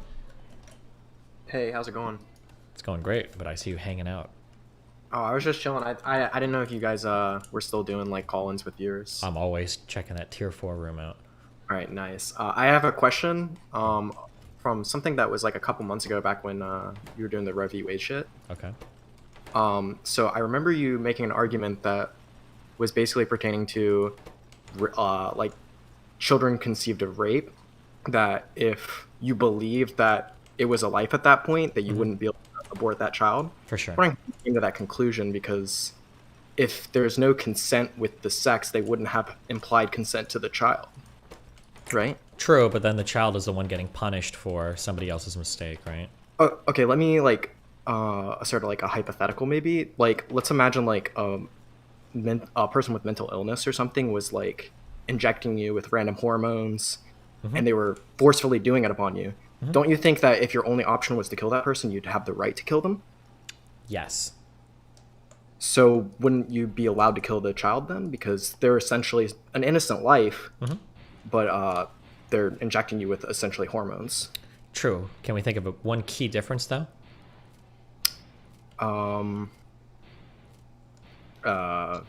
Usually when I think of like who is worthy of a particular action or consequence of an action, to have a consequence to an action, oftentimes prior to that, what we need is agency. So for instance, if I were to hold a gun in your hand and point at somebody and shoot them, and then somebody's like, oh, well, we need to punish them for it, for shooting somebody, you'd say, well, is it really fair to punish the person if they're not the ones that like actually did it? Like they didn't have any agency there, right? Agency is a really important part of consequence generally. Yeah, but wouldn't a person that's mentally ill essentially have no agency in that situation? And shouldn't you have the agency to like exercise self-defense against them? But you should also have that against a child, because even though they don't have any ability to assert their, right to life, they're still violating yours. Yeah, they are to some extent, but then it becomes a matter of like, what is the appropriate level of response to respond to what they're doing, right? So like if a homeless guy was like walking up to you and he seemed kind of threatening, I mean, we don't give much agency to like crazy homeless people or to crazy people in general. Maybe you like cross the street. But if you were to instantly be like, okay, hold on, I'm going to kill you.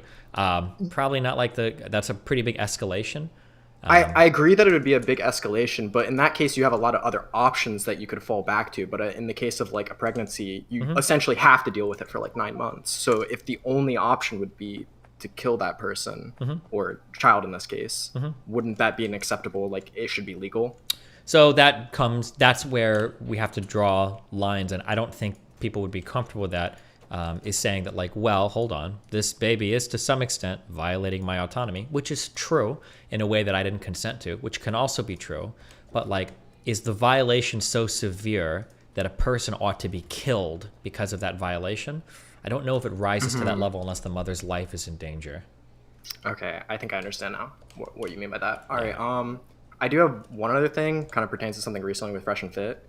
Okay, go for it. It's I think you need to push back harder on the selection bias of girls issue, because I think when you push back on it, they just kind of say, oh, well, we get people out of Miami, or we also get people with education. I think the selection bias is completely different to that. I think the selection.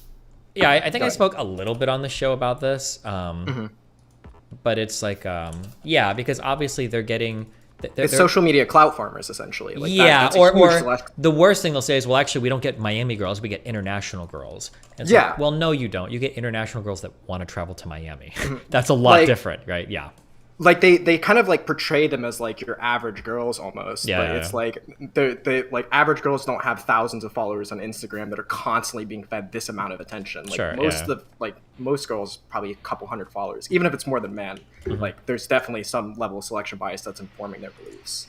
And I was like, if you end up going back on there, I think you should push back on that harder, because they keep falling back on that defense, and I don't think that's a valid like defense for the selection bias.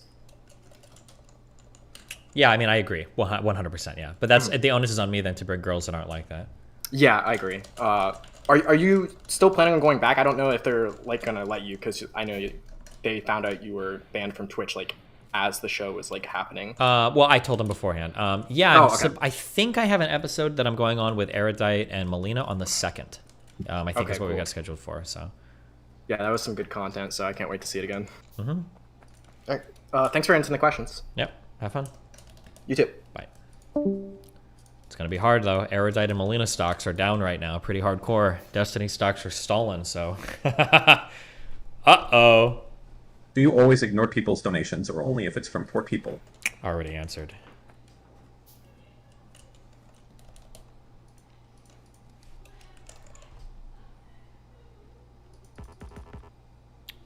I need more iron. Yes, please, I need 10G to save my fighting chicken Tony. I spent 5G on him last month. Also, I live in my car 20G in debt, but Tony is a good chicken and has the conscience of a baby. He's my friend. You guys need to chill. Wait, what? That's not true. If you actively watch the show, they have one no-name IG chalks all the time. No jumper on the 1st and Fresh and Fit on the 2nd. Yep, I flight on the morning of the 1st to go to California. That's an easy flight from east to west. And then on the morning of the 2nd, I fly back to Miami, and then Fresh and Fit is at night. Hopefully none of the flights get canceled. Stevie boy, it is I, Trumna. I have been told by my greatest supporter, Maga Lily Pichu, that you still haven't played Valorant with her. If you do not play, I will arrest Obama in my next term. Vote Trump Lily 2024. Kafa for life.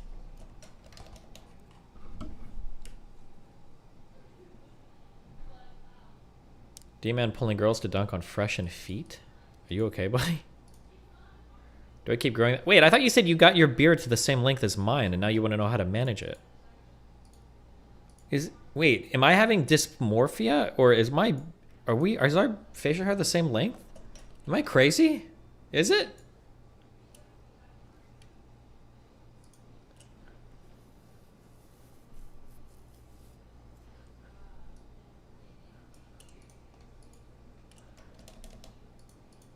Okay, just...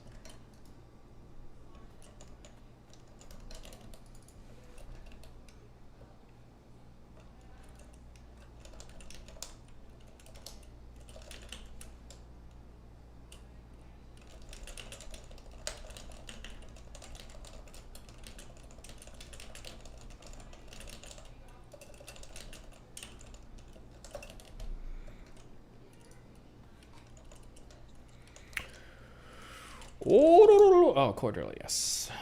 They have no name, low follower, IG chicks on all the time. You want this point, so baby. Are you okay, buddy? You sound kind of upset.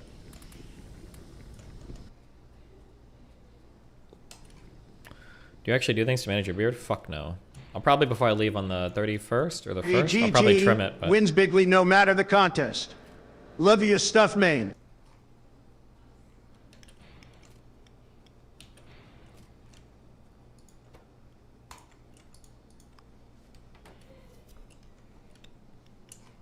Father God, my heart is filled with chaos and confusion. I feel as if I am drowning in my circumstances, and my heart is filled with fear and confusion. I really need the strength and peace that only you can give.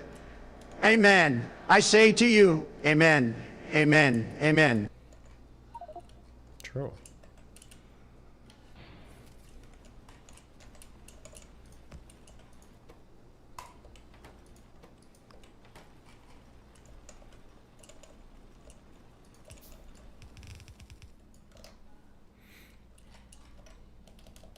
Video unavailable. Nice job, dude. Here's a video covering Fuentes' Twitter space, talking about your fans. Good job. Yeah. Ben Shapiro plays Minecraft. Oh God, this is a terrible place. What's Joe Biden doing over there? I hate this game so much. Alrighty, folks. So today, apparently, I am playing Minecraft. Now, I don't normally play video games because I'm a grown-ass man with 3 children and a job, but apparently we can monetize this stuff. So, Meme Lord Brian, the producer who tortures me with the woke TikToks, he's going to be helping to guide me through this. This video is sponsored by Ring.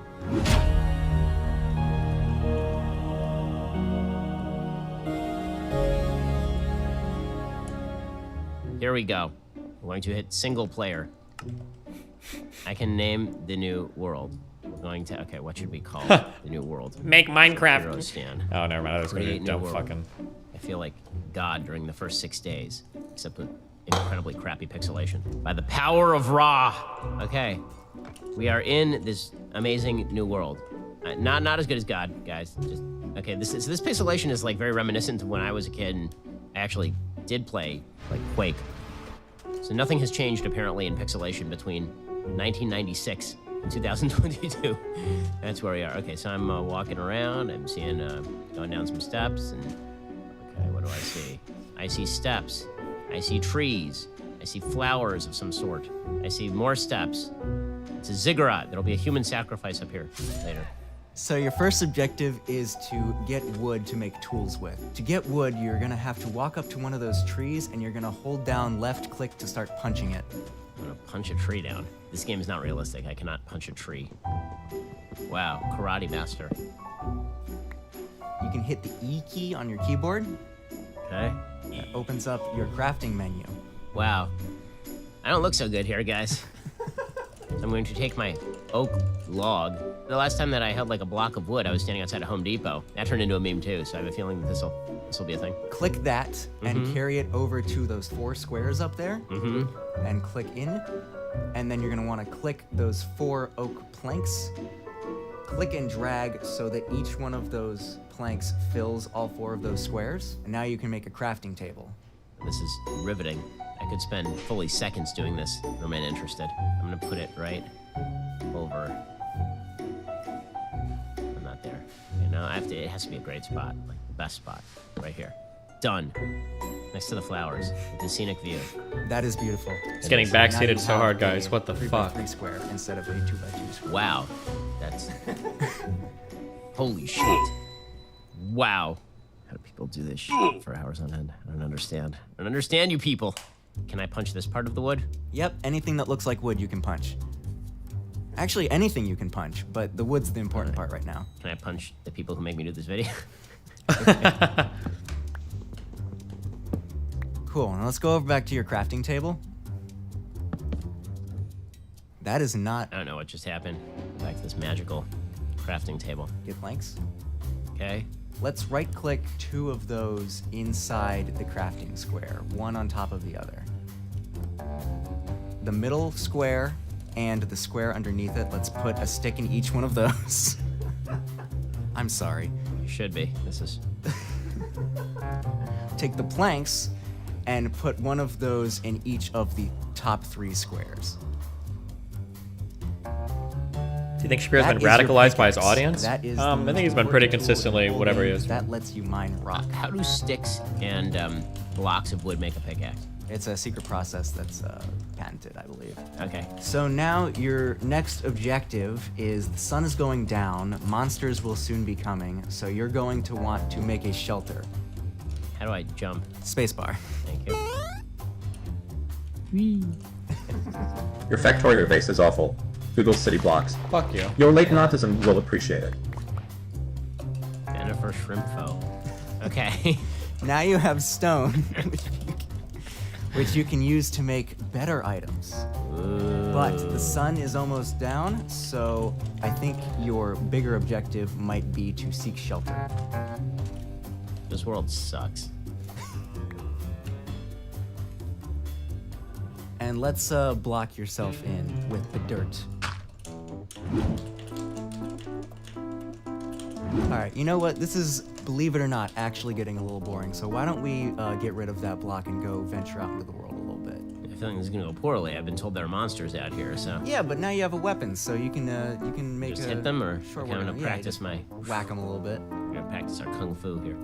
We can also find animals to eat, because you do have a hunger bar, and that will run out eventually. Can I, like, get a job? How is our hunger still full? in Did this he world? start the world on easy mode? Does that make your hunger go down less? What's going on? There is commerce. Can I swim, or do I just die if I stay down here? So those bubbles that you can see are your air meter. So I have to keep jumping. Okay, so it's basically like Super Mario. He's not sprinting? Doesn't, like, damaging blocks and shit take your health? If you're in the water in Mario. If we do find a village at some point, there are villagers that you can trade with. Am I a colonialist, or am I in favor of trade, or am I just like a full-scale murder all the villagers and like most of human history? Completely what you make of it. You don't have to jump.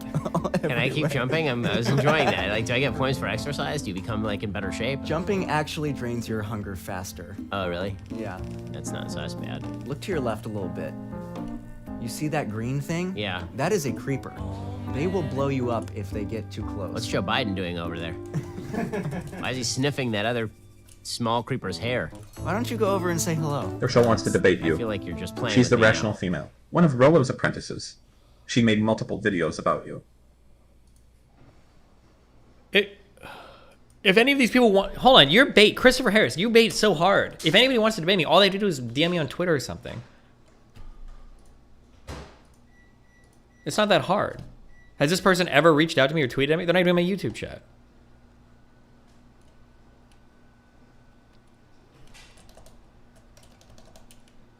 I feel like you don't have my best interests at heart. I don't know what you're talking about. Ah. Back up, back up, Die, back up. die. Oh. Well, that went badly. That is okay, because nothing is permanent in Minecraft. Destiny, Walk when back will and find libertarianism gain more of a mainstream see the appeal? obsession. It's sad to see people Well, so I full of don't feel zealotry to very oppose safe their will from on these others, but also at the zombie same time make creepers, sense. But here's the thing: I you mean, can it's human feel nature. safe at home with Ring.com. Not a libertarian. Summer's always busy. I've been away from home quite a lot. I can still rest easy because I have the protection of Ring Alarm. Now you're saying to yourself, wait, Ring Alarm? I thought Ring made video doorbells. Well, that's true. They do. They make doorbells. But they also make an amazing, award-winning home security system with available professional monitoring when you subscribe. Best of all, you can easily install it yourself. Ring didn't stop there. They've changed the home security game entirely with Ring Alarm Pro, which is why I've decided to team up with Ring. When it comes to protecting my home, I've gone pro with Ring Alarm Pro. Ring Alarm Pro is a next-level security system. CNET calls Ring Alarm Pro a giant leap for home security. After using it, I think they're totally right.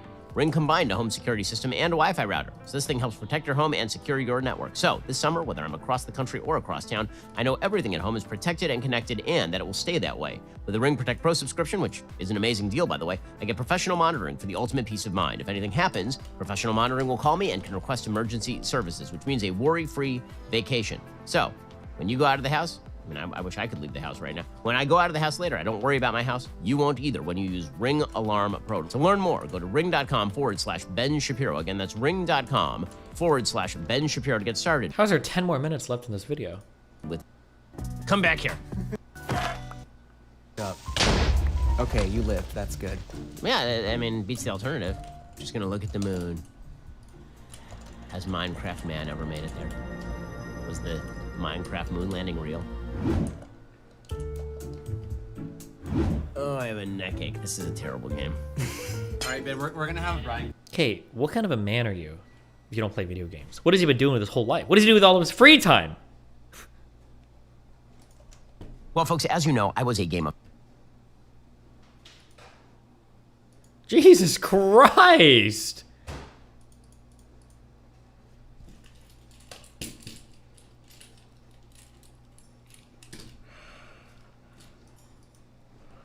Don't want to be a wage cuck for the rest of my life. What would you guys do if you were starting from scratch?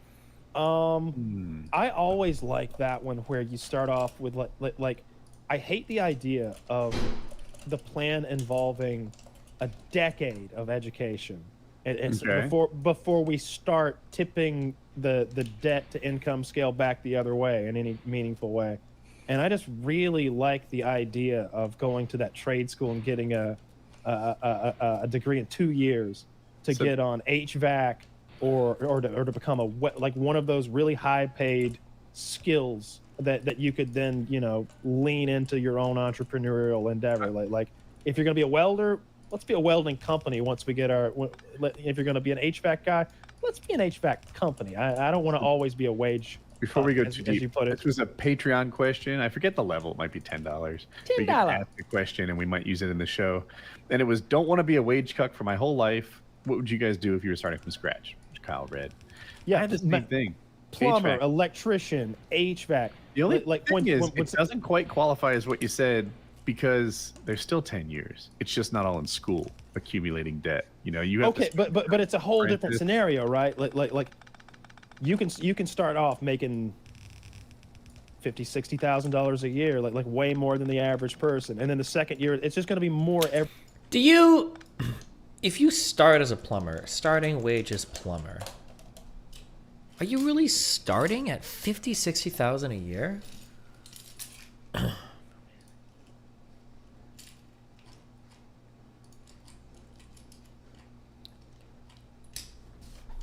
$50,000 a year.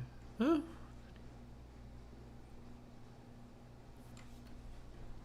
That seems high. I wonder what they get. Okay, somebody correct me if I'm wrong. Do I have people that do trades here?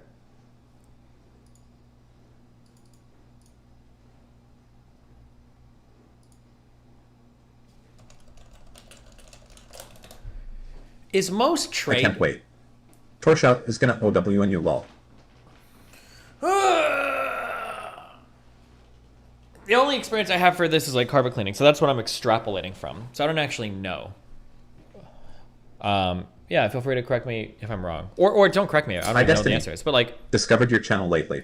Big fan of your debates with Sneeko and others. Do you have an advice on how to get better at debating and making arguments, please? For example, a book recommendation. Thanks, Mike. Nope. No book recommendation. Just do it more and more. You gotta practice, my dude.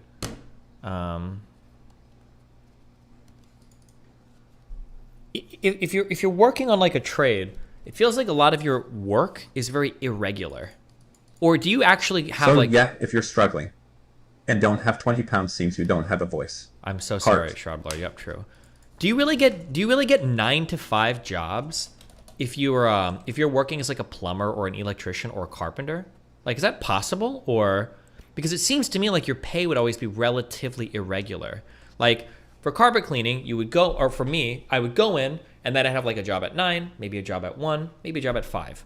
Sometimes it'd be really good jobs. You have like a 7-hour, like a huge, like all day. Those are the greatest jobs because you get on site, you have all your shit set up, and you're ready to go. Sometimes you have shit jobs. Like you get an hour job here, a 2-hour job there, an hour job there. It's like, fuck me, a wasted fucking day on these small shit jobs. I'm curious for trades, when you start, like if you're like an electrician or a plumber, are you working 9 to 5 pretty consistently every single day? You've got good jobs all the time? Or is it like irregular like what I just described? That's non-union work? Yeah, I don't know if there was like a carpet cleaner union I gotta join. You get it to 9 to 5, and a lot of people would take on extra work in the afternoon. Okay. Okay, cool. So there is a lot of standard work. Gotcha, gotcha.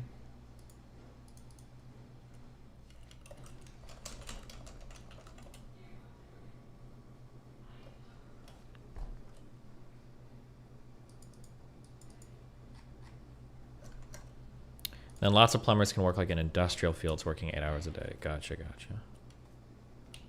Doing commercial work.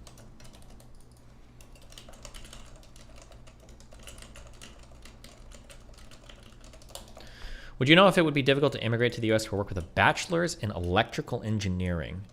My uneducated feeling right now is the United States is like, I think the whole world, the whole Western world is like ultra fucking hungry for like every single type of high skill worker. So like, I think if you have a degree in anything related to like engineering or whatever, it feels like, anecdotally, it feels like right now you could immigrate anywhere and get work that like anybody would want to. But I could be wrong on that. I'm not sure. I don't know. That's just what I feel anecdotally, and then what I see like in jobs reports and shit. But 9-5 contracted to sit at a factory and wait for a problem. That sounds like the best work. If you could get that job, but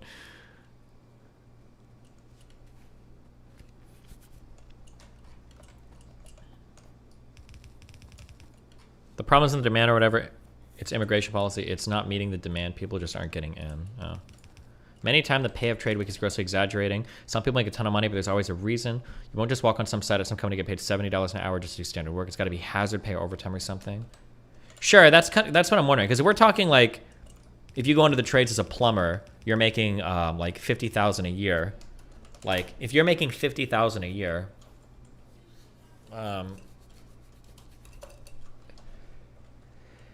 that's $50,000 a year divided by 52 weeks in a year.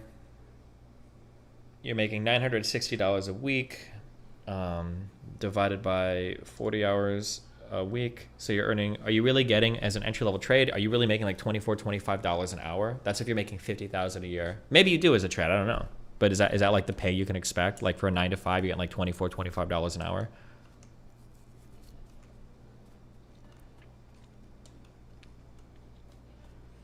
And then do you have like that steady, consistent, like 40 hours a week worth of jobs to work on? Or are you sitting around like hoping that jobs come out, you know? But it sounds like from what people are saying in chat for trade jobs, it seems like the work is pretty steady, which is good.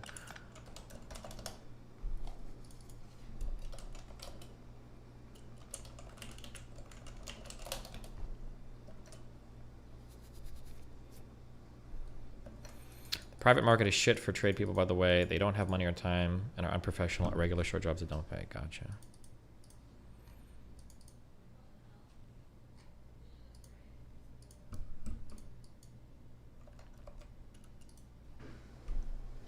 The consumer was sold a perpetual license and the seller revoked it after the point of sale. In any other industry, this would violate consumer law. Wait, what is this?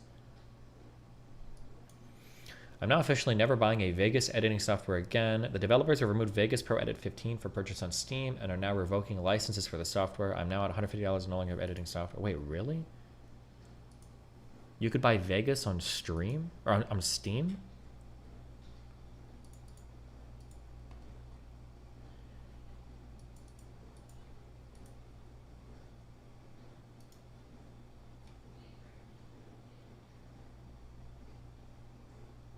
Damn.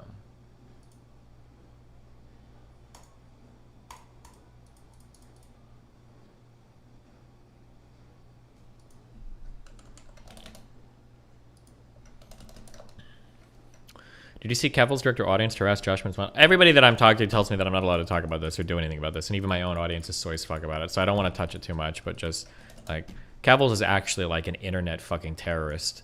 It's pretty insane. She was like literally basically calling on people to go and bomb the servers in Ukraine. I'm not gonna be able to find the fucking thread that he made. Oh. If I have any Ukrainian followers, here is the phone number and address where Kiwi Farms is currently hosted. Do your thing. More important matters than dealing with, like, and I think she was writing things like, too, like, I've heard there's pro-Russians on those servers. Like, that shit is wild. But, you know, I can't talk about it because you guys soy the fuck out and everybody's soy the fuck out over it. So, you know, whatever it is.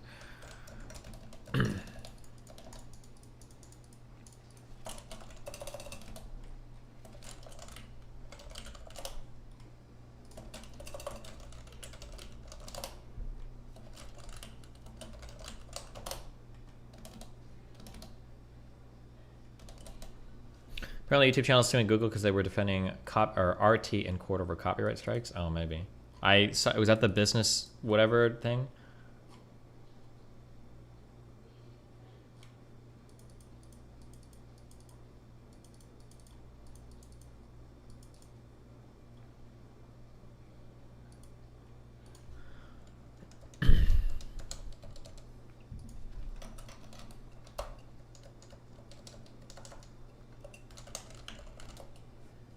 I don't remember what that dude's was.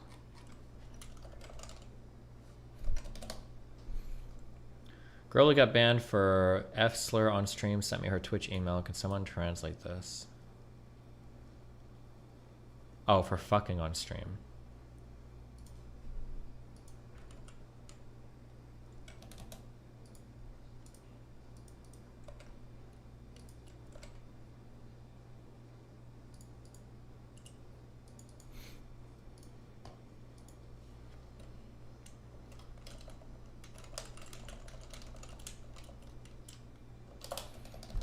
Noel is considering moving address doxes from the site because he knows a good amount of users don't even like doxing, and at the end of the day, he does just want a place where people can talk freely about others. Do you think this would change literally anything with the psychos going started after him? Feels like it wouldn't.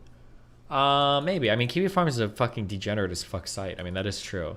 I think having a no doxing policy on the site would make it obviously better. The fact that like they freely post and talk about like searching for doxes on that site is pretty fucking insane.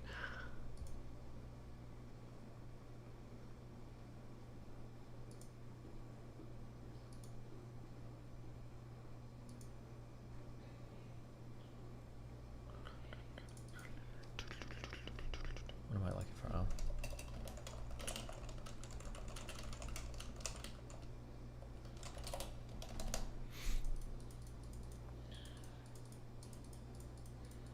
At some point, when would Keffels ever get banned for harassment? Never. Those people don't. The harassment is okay as long as you're harassing the right people,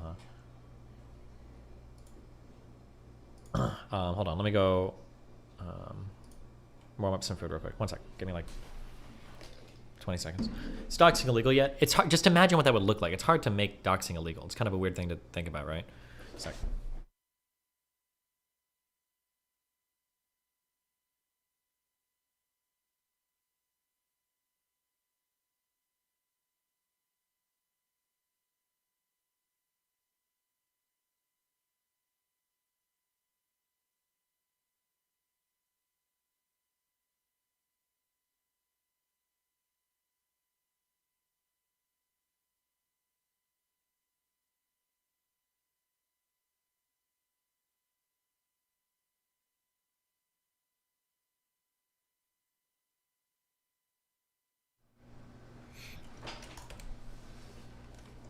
Like, would you consider it doxing if I'm releasing information or talking about, like, Mike from PA's, like, failed congressional run? Or is it doxing if you just discover somebody's name or who they are or connect them to another site? Like, it gets into, like, a lot of weird territory there to consider, like, what is doxing, you know? It's challenging to talk about.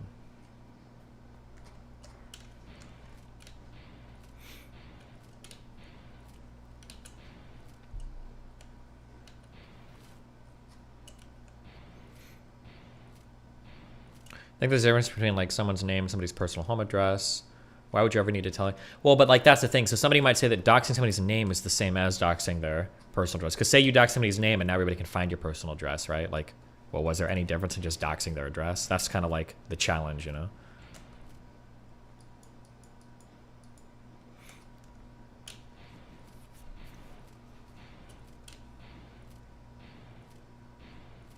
Can you update us on the Change My Mind project? I think next month we're still trying to shoot for it. We've got, I think the schools we're going for is like San Antonio and Austin. And then I think we're just like getting the people to host us, the school groups to host us, and then figuring out the final details, I think.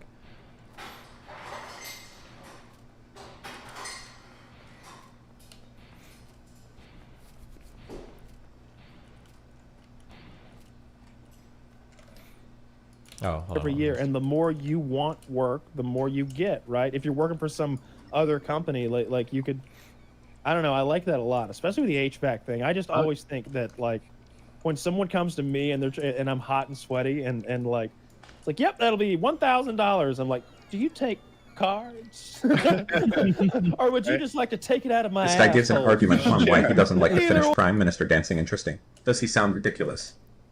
He's also British, for warning.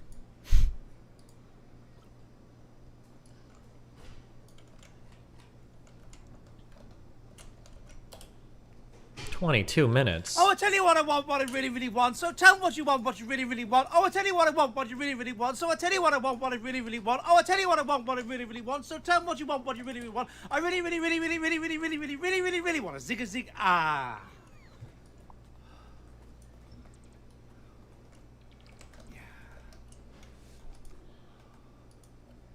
You want a zig? What I really, really want. So tell me what I want, what you really want.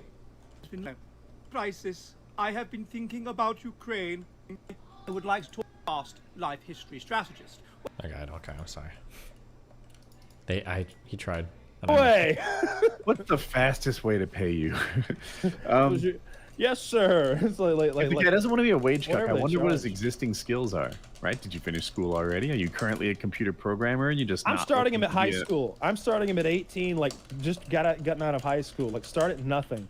I'm putting him at 24 and not happy with his current role in life. Okay. And it's like, how do you get out of there? I kind of like what Scott did. Scott's Kyle's cousin. He went to community college, became... I'm going to foul this up a little. You go to school and you get your welding certification, but he got like a second one, or like, you know, he got his master's in welding. I think he keeps going. He does this thing where he like travels and gets like certifications in various specializations and techniques. Like he's like going to get, if he was a doctor, he's going to like a podiatry clinic. So if anybody needs any, yeah, I can do that too. So like anytime he has a job, whether they want him, he does this shit where they use a mirror on a stick that's reflecting the back of a pipe, and he's got a special welding tool that lets him like reach around behind and weld backwards through a mirror. And it's like, that's a whole different kind of welding. Like that has nothing to do with knowing what to turn the machine up to and how to like draw a bead. Like he's doing it backwards through a mirror on the backside of a pipe while wearing a gauge that lets him know if he takes too many rads. It's like, it's cool welding. Sounds scary. Rad. It sounds like you have to actually be good at this shit. Because I know when he's welding nuclear power plants, and they X-ray your welds afterwards to make sure they're good. There's no fucking faking this stuff. Like they really check it out. I mean, college would be a good advice for this guy. Like, I don't think he said he's in college or not. Jesus, she's even going after like his mom. She posted a picture of him and his mom. What a cute family. Surely his mother will not lose her job because of his son's heinous actions and have to leave the internet. Jesus Christ.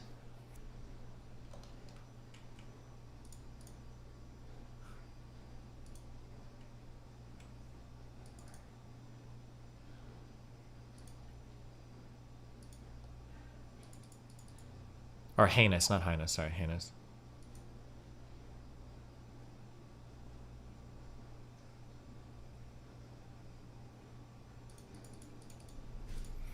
One second.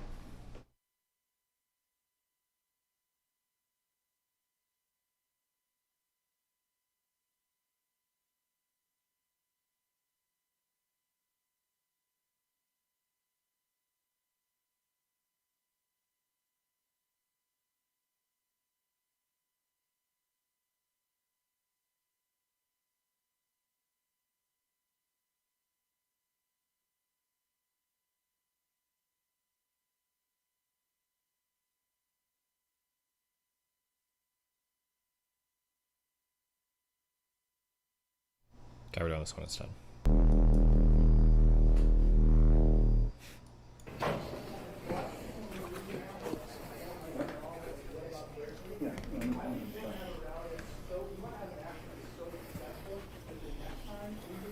How's it going? Did you hear about 2019. As soon as I walked in, I was immediately singled out.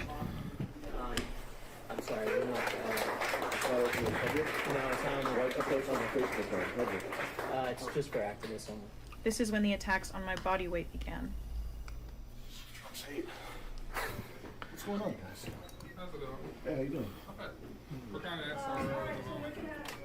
What? We're kind of the same only at the moment. I've been in this movement for years. That's where I learned it from. This guy knows me. We're asking you to please. Now, the following comment most people didn't hear properly. What the skinny male said was, "You're bursting at the seams," not "we are bursting at the seams." This is very strange. I hear it very clearly, and we can actually pull up the waveform. Bursting at the seams. You're bursting at the seams. Bursting at the seams. You're bursting at the seams.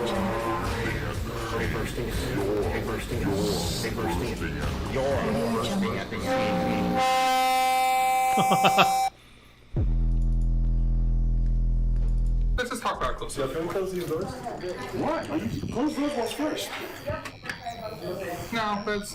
Okay, at 411, you can see the woman with the brown bag turn around, and she signals a well-known anti-big-bodied hand signal called the F gesture. We're having a meeting. Yeah. Keep it down. Yeah, I'm supposed to be in this meeting. I'm an activist. What group? That's great. What group are you with? I'm with Robots for Change. Yeah, I'm with the Democratic Socialists of America. So am I. Yeah, I'm a leader. No, you're not. I'm the leader. This rejection triggered stress eating, a documented symptom of fat shaming, something that I have endured my whole life. Being fat is random, and you have no power over it.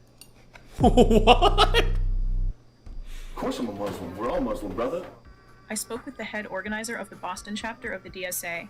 I reminded him of all of my work in the Muslim community. I've shook hands with Alik Shahama Mululu. I've shook hands with Jalika Ivana Jono. So it's an honor. It's not funny, sorry. That's not funny.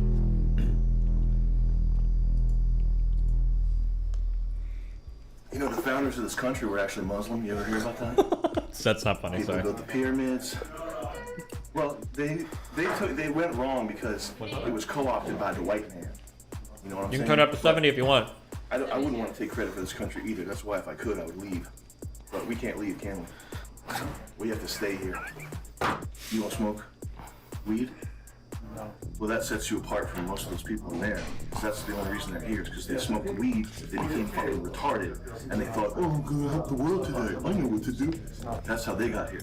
You handed me a book about some Mexican revolutionary, so I know your head is swimming with wacky ideas. Also, you're in Boston, you're wearing some kind of headdress that looks like you. All we've talked about is how you think you're woke, but I think you know. What's your favorite music? What are you doing here, white lady? You're here to save the world? You have to help What are you them. here for? I'm here to help the other races because I'm a You're doing a white. pretty piss poor job. I'm a white savior, so show me some respect. Yeah, dude. nobody actually has ever respected you once in your life. Yeah, nobody actually. I'm gonna eat hot pockets like At your mom's I'm house. I'm just kidding, man. And my mom would fuck you. She would. She'd fuck your. She'd ride you like a rattlesnake. She'd fucking talk like a rattlesnake. That big 9-inch guy. She'd be sliding up and down that. They were not interested in listening. Even though I spoke only with kind words, I was asked to leave not only the meeting, but the building. That's exactly, no, it's not about the building. Could you leave or should I call the police? Can I take some tea? That way? No, please leave. Can I have tea with me? You want to leave right now? Yeah, I'll leave now, but can I have some tea? I'm thirsty. I'm impoverished. I don't give a shit. I'm not pushing you. Grab me by the ear. He's grabbing you. Nobody wants to touch you. Grab me by the testicles. Okay? Goodbye. Coprophagic transsexuals. We're gonna heal the world. And the white lady in there is especially a hero. She's a hero. Who is the female voice speaking supposed to be? Is that like an AI voice for Sam, or is it another woman who made a video about this? I actually have no idea what the whole context on any of this shit is. She was on screen earlier. Yeah, I saw the person on screen earlier, but I don't know if that's the person who this is supposed to be or what. Moment, guys. What's up? I really do want to. Hey. Thank you. Spicy curry. Good thought.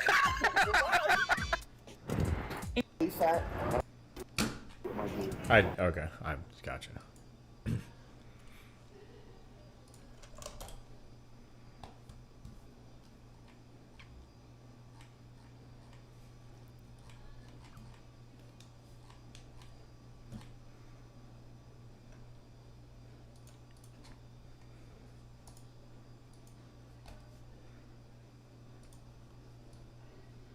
Oh my god.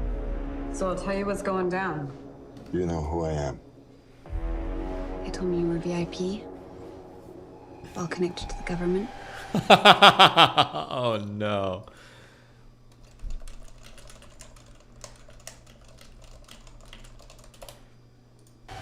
What kind of a moron forgets to pick up his laptop at a repair shop? You're a Biden. Act like one. Everything he built, life, I just ruined it all. I want to know everything that's on that laptop that can ruin my erection. My friends, it's time to party!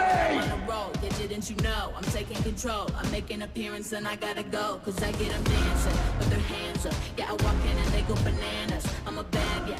I'm an artist. Tell me how I can help you. I don't deserve help. Oh, I'm so sorry. I've been through worse. You're the smartest man I know. Thanks, Dad. I just wish I could speak some sense into you. I'll never forget Corn Pop.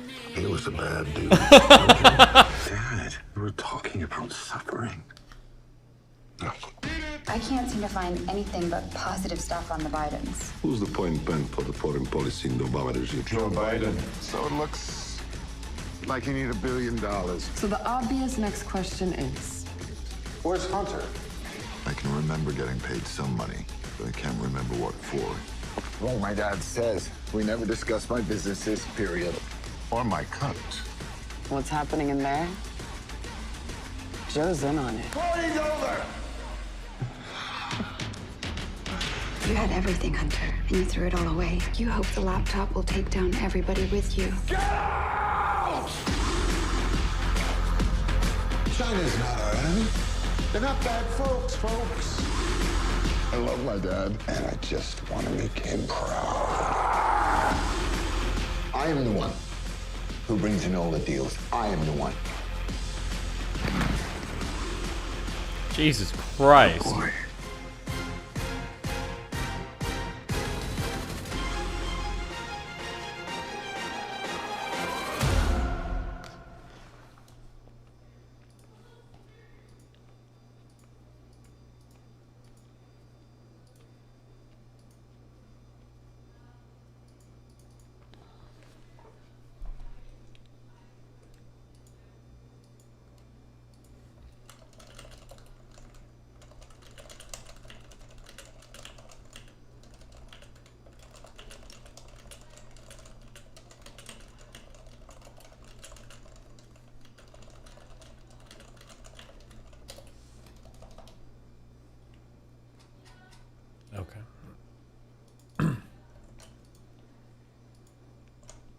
White men are the least racist group.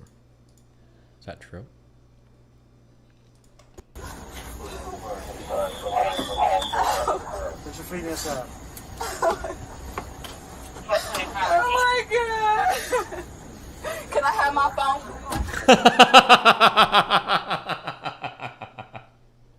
Hunter seems more base now.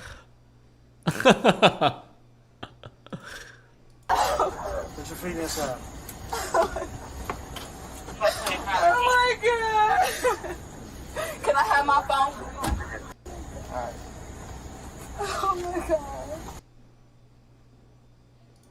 What a masterpiece. Better than Spielberg.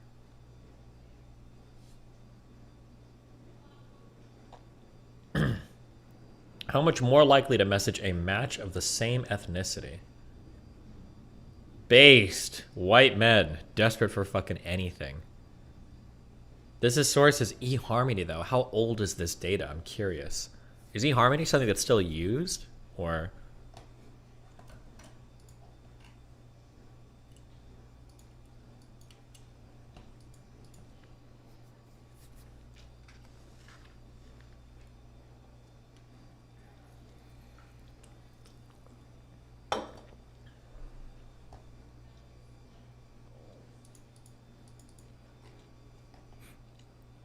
I also like the kind of well, I shouldn't say I like it, but like the black men being less likely to go after black women. That's a little bit fucked up. Hey, my brothers.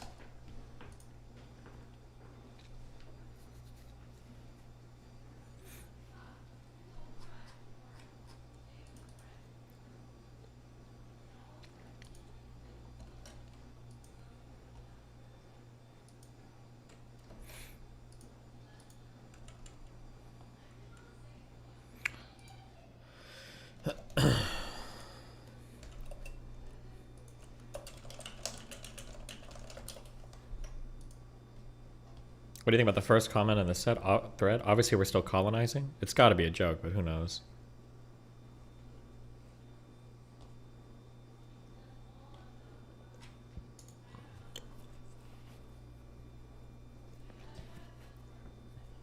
Fresh and Fit also don't go after black women. They had a whole drama arc over it. Really?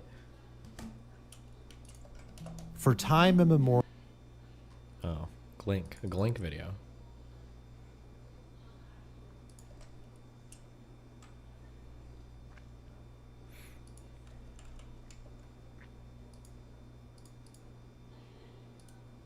People have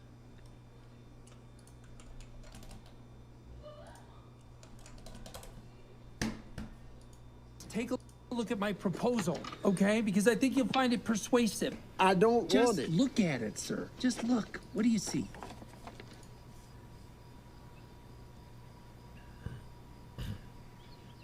A man.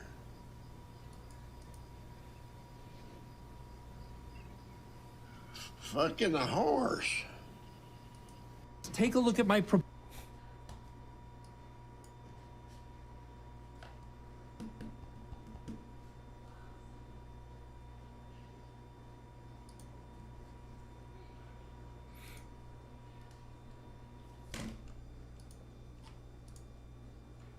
Okay. Quite a few times. 50 times? More. 100 times? More. 200 times? More. 500 times? Probably. Wait, what is this in reference to? What do you think of Tim Pool's new music video? I thought it was actually pretty good. There's room for improvement on Tim's singing, but for the most part, yeah, I thought it was pretty well done. Sounds like it's good alt rock. Is this Cohen? I don't remember what he looked like. Yeah. What was this? What was the question in reference to? What did you think of Tim Pool's new music video? Yeah, I thought it was good. What do you want? Wait, is this me? Yeah, it's you, dude. Can you unban me in DGG? What'd you get banned for? Cause I spammed too many emotes or something. I don't fucking know. You're a bunch of boxes? Yep. Did you really get banned for spamming emotes, or did you get banned for poking the bear? Damn, you've been banned for 9 days? It's permabanned. I mean, the bear says I abuse my privilege of being banned immune. Because I post Big E. Oh god, RTBA is gonna freak the fuck out. That's not why, and if he's not gonna say why, he can stay fucked off. He said that's not why you're banned. Wait, then why the fuck am I banned? What do you think? Well, the last thing, people were counting down an angel thump, and I did a bunch of a big post of it. I don't know if he said don't do it. I think it was maybe semi live bait. Was that why? I don't know. He was like, I told you once, and I was like, okay. I don't know.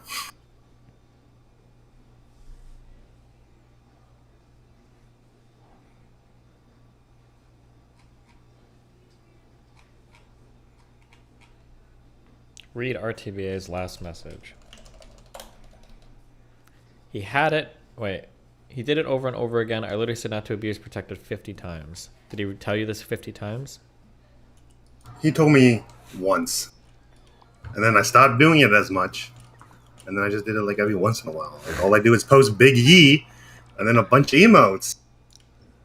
Okay. So now we're a little closer to what happened. So he told you not to do something in chat. Yeah, that's what I said. Well, no, that's not what you said initially. Listen, FTOA says a lot of things. Okay, what can you do to make this right? Can you apologize to the bear? Telling you sorry for contradicting his direct ruling. And I'll unban you. Ye posters need more ye posters, okay? But I don't think I did anything wrong is the problem, so I don't think I will apologize. Well, did you not spam emotes like crazy and abuse your protected status? I don't think it's like crazy. I do it every once in a while. Do you do it like crazy every once in a while? I do maybe a 10 emote line, 10, 15, and then Big E every once in a while when a lot of other people are spamming it. Yeah, right there. You see, that's what I do. The angel thumb. Not that often. Hold on.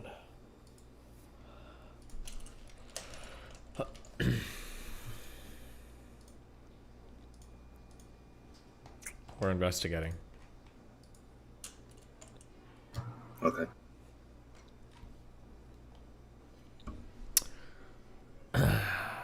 Good way to get protected removed. You can take away shit if you're going to abuse it. Don't do that unless you want to lose protected. Just don't do shit and I won't take it away. We've got a mute.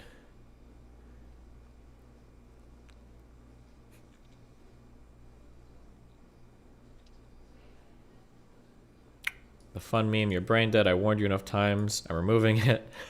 I don't know. Yeah, these are all within minutes of each other. I consider that one time. Wait. Within minutes of each other? Are you sure? I think so. Fuck. Because I feel like you did it once before, and that's when I stopped for a while. Okay, this is on the 23rd of the 10th month of 2019.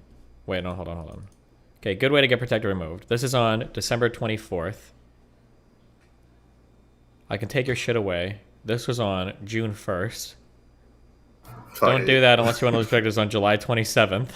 Okay, you know what? I think I know what happened. Yeah. I don't actually see chat half the time. I spam and then I go back to my game. So now I feel really bad. Actually, I'm really sorry, RTBA. Okay. I think you guys might think online, but I'm honestly not. I spam and then I go back to my game and I don't look at chat. It's a lot of stories there, but... It is. Listen, okay. I won't do it anymore. Here's the...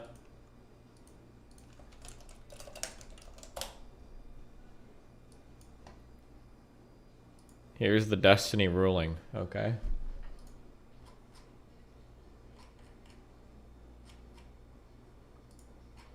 I'm bringing you back, but you're not going to have your protected status anymore. Oh, okay. I can deal with that. No. Yeah, I have to. Okay, good luck. If you poke the bear again, he's going to end you for good. I won't be able to save you next time, okay? So does that mean I can't do Big boy, E anymore? will you be watching the Young Don video today? Also, you should watch... Maybe I might. What is the Big Yi? What does that mean? Hello? That's what I just posted. I die as I live. Did you just post the Big E and get banned again? I don't think you banned me. Why would you do this? Why are you doing this? You're... Alright, well, good luck. If he bans you again, that's on you. Have fun. It is. Thanks. Hummus, you're in. What up? Get in. Jacobaj, read the fucking running wiki. You're fucking wrong. Just bringing up that old debate. Oh my god, you're the running guy. The other running guy. I'm sorry to all you posters for that last guy. Fucking idiot. That's about it. That's all you got? Oh, hold on. No, I don't want to fucking argue with him because he's gonna bring up the newest bullshit running tech. Oh, it's actually the way that you position your pelvis when you're running, and that's what really matters. What is it? Well, you kind of called his name out. You called him out. Tell me, what is it? What's the running tech?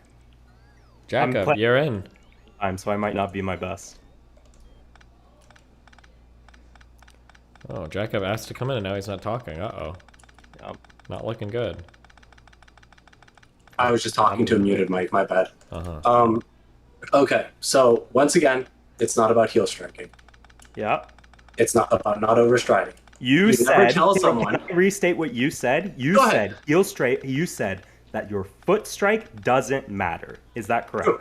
That is correct. I will stand by that. Okay. Even on the fucking running Wikipedia, it says that this is a debate, and there are some preliminary studies showing up to a twice as high injury rate in runners that heel strike. So what's your fucking rebuttal to that? Is it saying with heel striking with nothing else, like ceteris paribus, or is it just saying that with like that? What the fuck does ceteris paribus even mean? Cool, you're retarded. Let me finish, and then you can talk. Okay. As I said before, you will never, ever, ever tell a new runner not to heel strike, because that won't solve fucking anything. The real issue is overstriding. If you tell someone not to heel strike, they're going to continue to overstride and just do it on their midfoot or forefoot. That's really fucking bad. If you tell them don't overstride, they're going to have something like a normal midfoot stride probably, but landing under their hip. Most people generally don't heel strike when you do it. It's just like any cue that you give to fixing their fucking running or any other thing in the gym. I don't know what this running wiki is, but yeah, you're right. It is maybe slightly contentious. It's a running page for Wikipedia. Okay, I've never ever used Wikipedia for any type of higher level athletic discussion ever. Your foot strike is a higher level running discussion. Wait, so what I'm saying is there's Can you no run conclusive. barefoot for me real fucking quick? Can you run barefoot outside for me real quick? And tell me if you fucking heel strike. Well, I don't personally heel strike. I don't understand what your point is. But Okay, it's not my about point is heel that. striking. I've been consistent from the start. It's not about heel striking. So you don't think that heel About striking overstriding. What's your fastest mile you've ever run? 5 minutes 3 seconds. Okay, that's actually pretty good. Cool. So can you explain to me what you said was that there's contention on this? That matches up with what I said and that it probably isn't significant. No, you're Wait, saying that it doesn't matter, let me period. finish. Shut up. So, as I said, it probably doesn't matter. You said heel striking is bad. There's nothing conclusive that heel striking is bad. You literally came in saying that. For a new runner, if they don't want to experience shin splints, they should not heel strike. And I have a study. I can link you the study. I'll go fucking find it. If I fucking die in TFT, it's your fault. Who cares? It's like League, but even worse. They're both dog shit. No, it's actually good. No, definitely. You should play TFT. It's way more fun.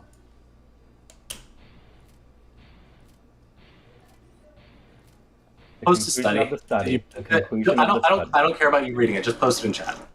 One sec. Well, I can tell you the conclusion. I'm not gonna fucking lie and then link it. The conclusion of the study was, and it was, to be fair, just post it in chat, yeah? So we can all see it. If you're reading I'm it. trying to find it. I'm trying to explain it as I link it. How are you reading it without a link? Well, he's not I'm reading not it, he's just reading it, explaining I'm the finding it.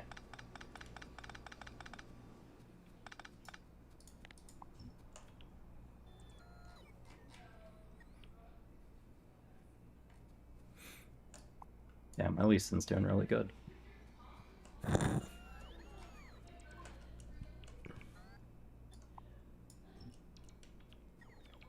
Steven, why don't you like Caitlyn? And what? League of Legends. It's an ADC. Who are you talking to? Why would you say that? Okay, here we go. It's This an 80K. Yeah, I know what Caitlyn is.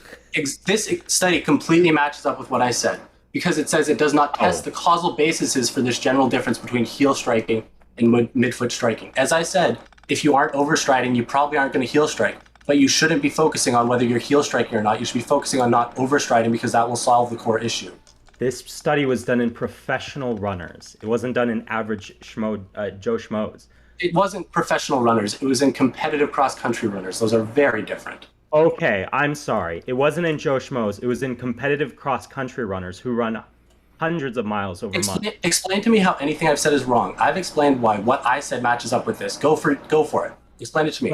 Plenty of professional runners have very long strides. I don't think overstriding is the problem. I think the problem can be where you if you heel strike. Do you see the part of the study where it says that there was twice the injury rate in runners who heel strike versus those who forefoot to midfoot strike? And the sentence after that is this study does not test the causal basis for this general difference, like I said.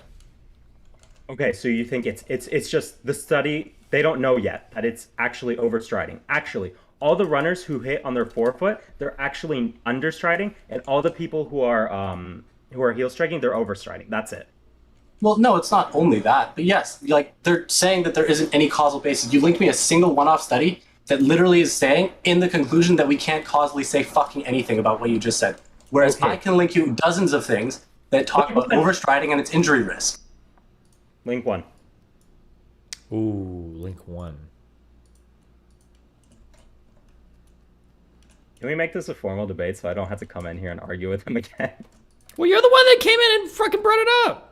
You brought it up and name dropped me, and then you came in with retarded shit. Like, no, what are you we talking actually about? just have a conversation. Like, add me on Discord, and I'll actually read about this. I don't really care about changing your mind. I just don't want you giving bullshit to chat. Do you think that if people start forefoot striking, that it's going to actually fuck them up? Well, no, that's not the issue. Okay, the issue is so you're that's not giving the bad. issue. Can I finish one fucking sentence?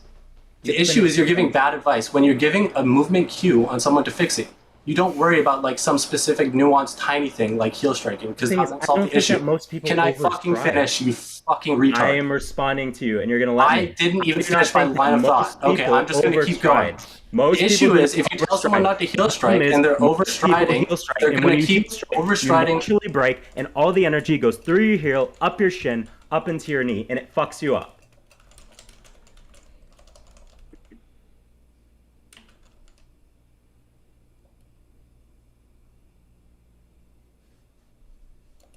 Shout out to friendly person. Fuck you.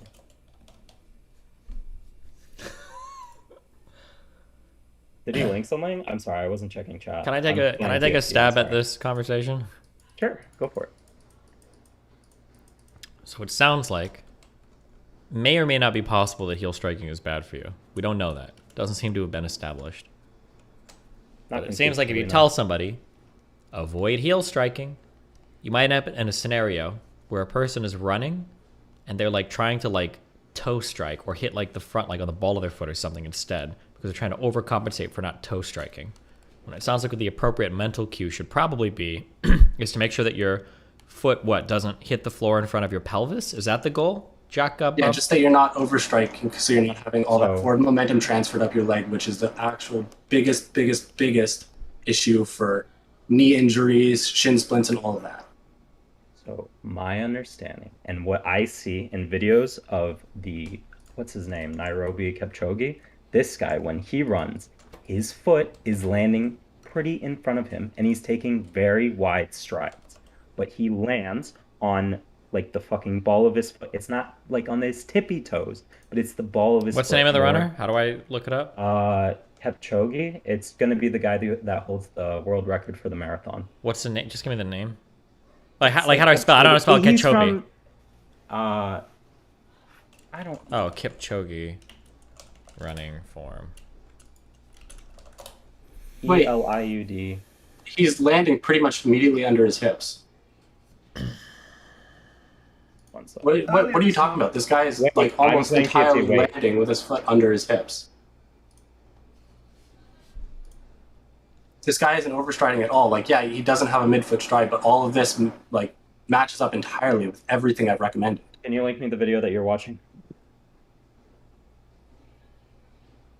I literally just Googled the guy's name.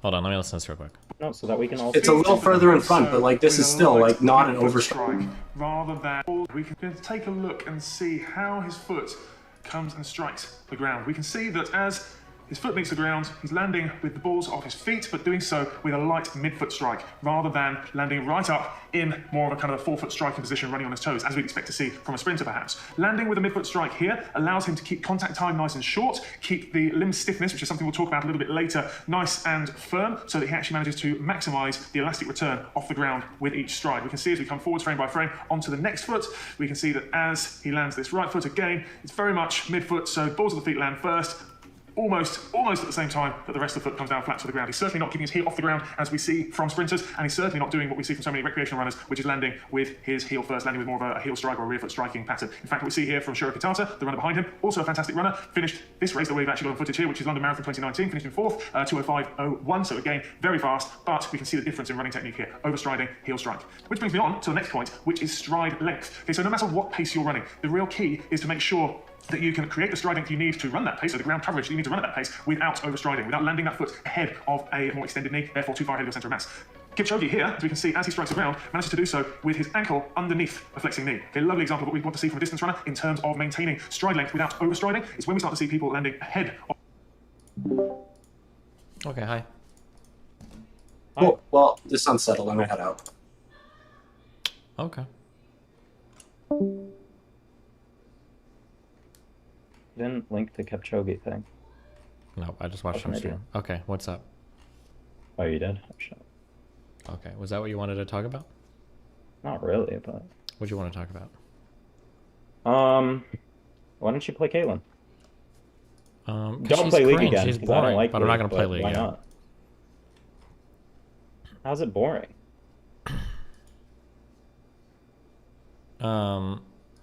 Caitlyn is Have just you ever, boring because she just headshot shoots and auto lays. cancel? Yeah, it's boring. People think it's like a cool combat. You're shooting from like 650 range, like it's just boring. Even the sound effects That's for 'cause autos you're- is boring. Yeah, I know, but that's because you're always on the receiving end of it, so you're like, oh, this is fucking lame and stupid, but it's really fun when you do it to other people. Okay, well.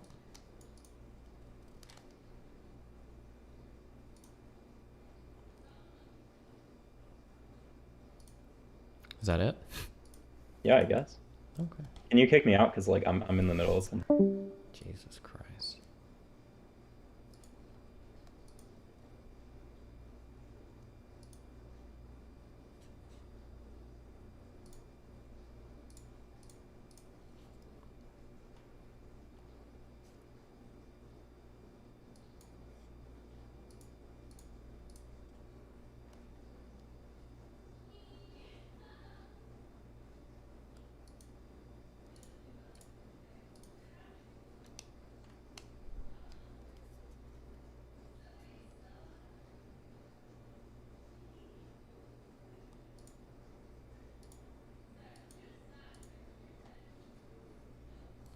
Do you unironically not play mid? Okay, how have you been talking? Hold on. Okay.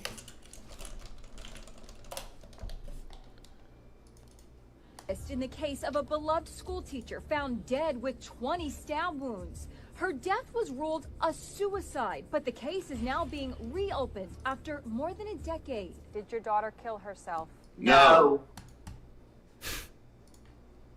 Jesus.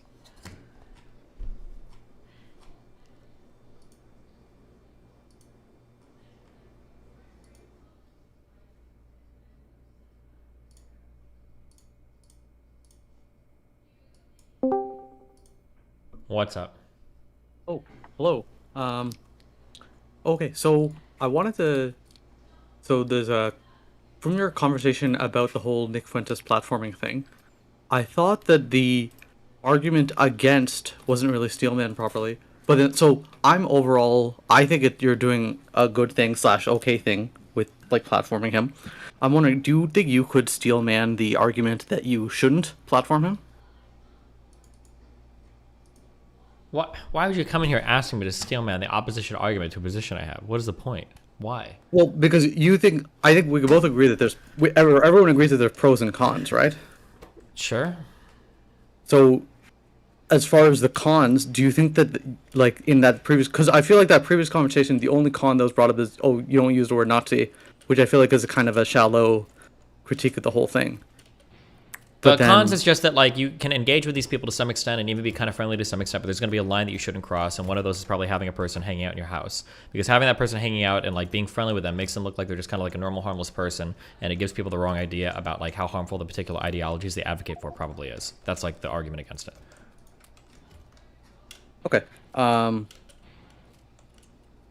Do you think? So, what do you think are the pros of having them? Like, not even like the overall conversation, but just like the whole humanizing them thing. Do you think there's any? I think pros to everybody that? should be humanized. I don't understand where this weird thing comes from. Like, oh, don't humanize them. Oh, what do you mean? They're all fucking humans. Nazis were fucking humans. It's especially weird to hear Mr. Girl say that when he says it constantly. Like, oh, his whole goal is to be as empathetic as possible. So I mean, like, everybody's a human. It's really important to see everybody as a human. Just because you've humanized somebody doesn't mean you can't call it an abhorrent or an evil or a bad ideology, though.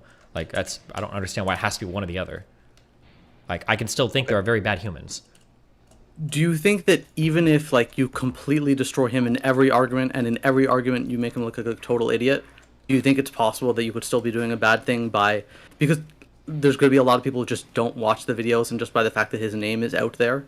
If that's the point, or if that reaches the case somewhere, then I don't care about any of this shit anyway. I'll take my money and just fucking retire. If it's the point that like just exposing somebody to some thought makes it like instantaneously convert, or there's no saving them or no redemption, or your arguments are so unarguable, then I don't care anymore. I'll make a bunch of Nazis and then I'll just fucking retire off the internet and play League of Legends all day. I don't care anymore at that point.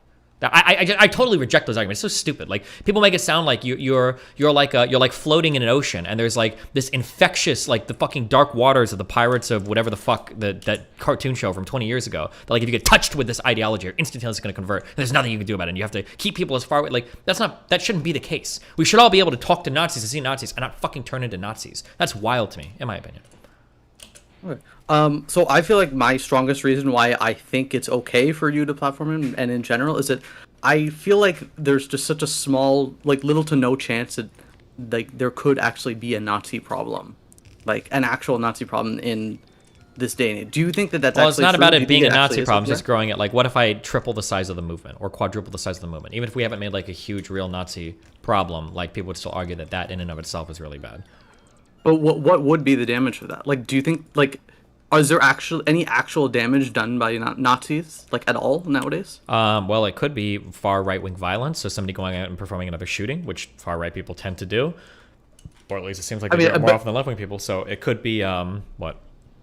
I mean, from a grand scheme of things perspective, though, I feel like the effect of having Nazis around, it does play like a huge impact on just like the general political sphere. Like from an optics perspective, like they do a lot of harm to the Republican Party in a way. I mean, you could argue it, I guess, but aside from just like the one-off maybe shootings here and there, where maybe like 5 people die a year at most, or I don't know what the actual numbers are, do you think that there's actually any threat that like in 10 years there could actually be a Nazi leader, or do you think that's just fantastical? Probably that's fantastical, but like they could still just be a far right movement that's growing and creating more far right movements in the United States, right? They don't have to become like a full-on Nazi party for it to be problematic. Do you think that kind of makes... Do you think that Nazis are any more of a threat than just general far right? Like, if... All far right is a threat, and associating with those people is creating more far right people. That's the fear. The goal is, or the fear isn't that like Hitler's coming back and there's going to be a full-blown Nazi party. It's just the idea is that like the more, like what if like one more mass shooter comes out of that movement because they're so far right extreme. So does anything make someone like Nick Fuentes more dangerous than someone like a Lauren Southern, assuming that they're what they're said? Well, those are both very far right people, but like you would assume that like a Nick Fuentes fan is probably going to be more likely to commit radical violence than like a Steven Crowder fan. That'd be the assumption. But do you think that there is going to be a big threat of radical political violence of that nature? Like, there already is radical political violence. What do you mean? There was the shooting in Buffalo that was huge. There's been like people mailing bombs to each other. There's been like all sorts of, not all sorts of, but there's already been like pretty far right political violence in the United States. Okay, fair enough. Maybe I'm just not as like informed on it, but I feel like maybe just because I don't hear about it, I feel like the whole political terrorism thing is just so minuscule, but maybe it is actually bigger. Okay, just a random other topics. What do you think about people donating like the kind of harsh sounds when you're not on screen? Do you think it's a good thing, bad thing, it's okay, or free money? Chat entertains themselves. It's all good. Do you think it's free money, or do you think it comes at a cost, or do you think it's? I mean, I'm sure some people turn the stream off, but I'm like AFK for a minute anyway. So. Okay. Do you remember when I came in last time? I had like a big like story I was going to tell about some shit that was happening in my life. Do you remember? And do you think it would be inappropriate to talk about on stream, or do you think it would be a big story? Was this related to like your trans stuff, or? Well, is that no? It was the whole betraying loved ones when it comes to money and things like that. Oh Jesus, yeah. But you never actually told us what was going on. But what about it? Okay, do you think it would be inappropriate? Okay, I feel like I don't know if I want to talk about it on stream. Do you think it would be inappropriate to talk about? Or I don't know what the boring, or- story is. I can't possibly know if it's inappropriate or not. You're the one with all the details and all the everything. Like, Okay. Okay, so I basically what I just wanted to see if I made a mistake at some point. But like, okay, so if someone ever asked you for money, and they were like a close family, do you ever help them? Or would you? Do you think it's of course. ever? Yeah, I help people with money. Yeah, near me all the time. Sure. Okay. What if they ask for more money than you have? Would you do something bad to? Depends on what they were Like, would you asking st- for, would and it you depends steal? on how bad the bad thing is. Okay, like would you steal it to like help family? It depends. There's so much there. Like, if my girlfriend was gonna die, if she didn't get like some surgery, and I needed to steal like $100 from like wealthy parents to pay for it, yeah, I'd probably steal it. But like I don't know. I need way more specifics to even begin to have an. There's no. I'm never gonna be able to give you like a general rule on that. There's so much more information I would need to ever make that decision. Okay, so let's say if it's their fault. Okay, let's say they got into some debt because they did something stupid, and it's before you've been met them. I don't think and you I'm didn't gonna know be. what I it- don't think I'm gonna be able to give you without having like the full story. There's just no way. It's so it's so much stuff. I just don't know if I can do it. Okay, I feel like it's too much to get into the full story, but Okay, could be, but okay. One other question, and again, just from like a steel managed perspective, because I feel like it's not done properly. The whole neo-pronouns thing, I feel like they're not legitimate, but at the same time, if they were, like, if people got in the habit of using neo-pronouns, would that be the worst thing? Would it be the worst thing? No, it probably wouldn't matter that much. It's just annoying and dumb. Is there any real argument against them, or is it just that Against them, it's there's just no it's reason changing for it? like part of our grammatical structure in a really weird way that makes things it applies. There's a word I'm like, and it introduces a whole bunch of unnecessary friction into our language to appease a hyper small group of people, and then it runs the risk of like presenting harm to a much larger group of people. So hypothetically, let's say 50 years from now, we like everything's like much more pro-trans in general. Do you think then neo-pronouns would cause the same kind of risk, or would they be no risk? Probably not the same kind of risk. I still think it's dumb though. It's just there's no point. But yeah, but the fact that it's dumb, is that like an argument against it, or is it just that it's? well, I would say it's an argument against it because typically to do things you need a good reason to do things, and if you don't have a good reason to do things, then yeah, I would say it's dumb to do things. But like if somebody's arguing for changing something, it seems like they need to give the positive argument in favor of changing something, rather than just saying like, well, is there a reason we shouldn't change it? I mean, if it gives one person, and maybe they're irrational for feeling this way, but if it gives one person a slight positive benefit, and then one person if isn't there's enough a- to change all of the conventions of language and accuse people of being transphobic for not following. No, it would have to be more than Well, one. I don't know if I would accuse people of being transphobic or not following it, Well, but is typically there any with reason? neo-pronouns. Is there any reason not to though? Like just from a perfect like steelman perspective, where I don't think we can transphobia is change. gone. Yeah, we can't make big changes to our language because it makes one person feel better. I think that's too much. Why not?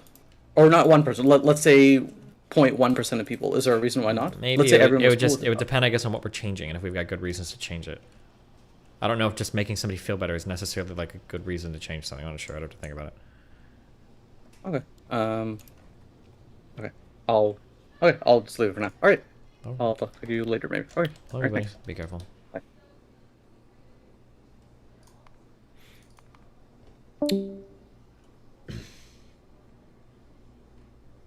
Okay. Jesus. Hold on, I'll be back 1 second. We'll do more call-ins or videos? I don't know. 1 sec.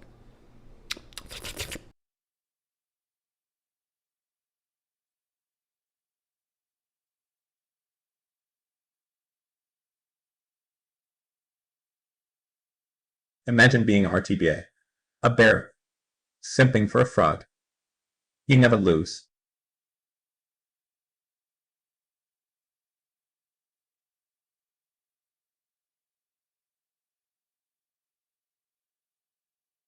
Ye posters are known for spitting tall tales and lying to good people. Pat by wins.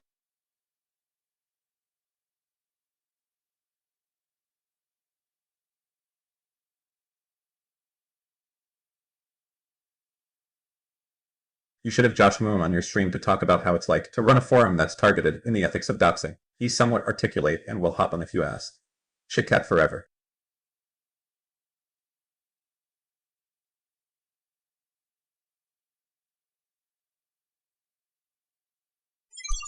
Come on. Pick up the phone. This is Steve. Leave me a message. Steven, it's me, Big D. We are so totally fucked. They got the files. Wrap your Viking wife and gaming computer. Meet me at the location we agreed upon.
Fine.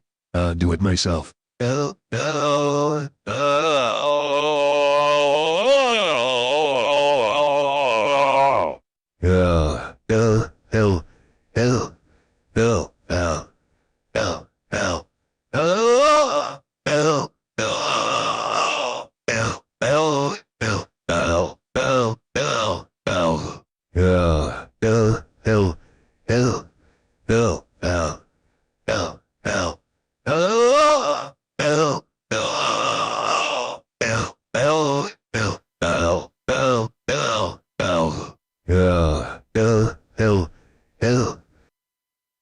True. Where's Gojo at?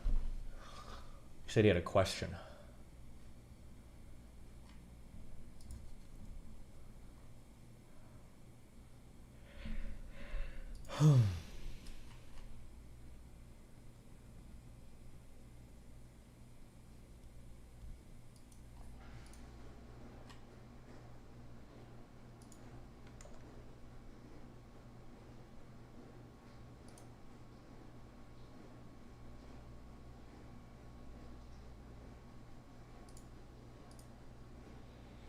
The fuck is this? Hold on. Big D wants to talk. Check Dono's Destiny. Who the fuck is Big D?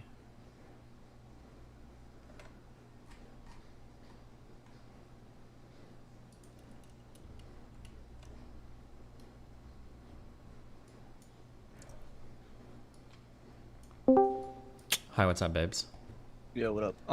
It feels like I'm hassling you, just like tell me to fuck off. But I was wondering if you had any like update on your squat progress with like, I know you had like a butt wink issue. I'm not sure if it's like still an issue or not, but I had like 2 really simple, quick exercises you could like do at the end, very low systemic fatigue, and it just like it's quick stretches. You can add weight to, they're scalable, but I think it would really open up like your flexibility if it's still an issue. Can I just get this done with RDLs, or why not? RDLs are good, but there's other things like, for example, like your abductors is not really targeted in an RDL, and that can be something too that hinders like your ability to get in the hole in the squat. I'm almost positive the issue is only my hamstrings, I think. I've looked at like so many other things. I've done like so many other exercises. Like I maxed out those abductor and adductor hip machines like at the gym when I was gymming like fucking 6 months ago. Like, I don't know. It feels like it's just like a hamstring thing. Then if it's just a hamstring thing, I mean, if you're still having the issue with RDLs, do you have like a back extension machine? I've done back extensions before, but I feel the stretch the best when I do RDLs. Like I don't have issues with them. It's just slowly over time, like getting further and further down. Okay, because I think that if you're focusing, like, do you have like what's the regular weight you would do with like an RDL? Do you feel like? I keep going up and down. I think I'm doing like it's like 165 by 10 for 2 sets or 3 sets right now. Okay. But it's mainly just for the stretch. Like I can feel the stretch every time I do them. Okay, I feel like I would just recommend try a back extension again, or something just very light and just focus on that stretch. Or like even something you can do before a squat is like unironically just take like a broom handle, like take it off the broom and just do some good mornings with it and just crank a couple out, and it will like open up your flexibility in your hamstrings like before you even get into the squat. And I think like yeah, I mean I think my hamstrings are a lot better than they used to be. They're not bad. Like I think now I can do deadlifts with my lower back fully extended the whole time, and I don't have to worry about that. For squats though, because in some ways I'm kind of flexible. When I squat, it's pretty far below parallel, and it's when I get like if I squat to parallel, I think I can maintain rigidity in my lower back the whole time. But when I get to like a little bit or quite a bit below parallel, then it starts to tuck a little bit. So it's just a matter of like how low do I want to go versus like how much is my lower back getting fucked up. So I feel like I can kind of feel it out. Like if I don't feel like my lower back is hurting at all, I'll just go as low as I can because fuck it. But if it ever starts to feel a little sore, I'll kind of chill on it or take like 1 day off squats or something. Okay, sounds good. I just wanted to maybe throw that out there if you still have problems. All right. Okay. I love you. Be careful, babe. See you.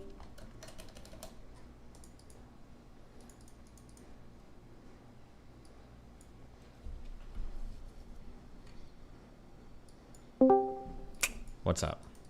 Oh, hi. How's it going? It's going okay. How are you going? I'm doing well. This is my first time ever. Wow, because big fan. Been watching you for a while when you were streaming with Ice Poseidon. Wow, cool. Yeah. Anyways, a couple of things. Is there any chance you can get Dan in here? Because I lived in Miami all my life, and he is super wrong about the stop sign debate. So I want him to get in here.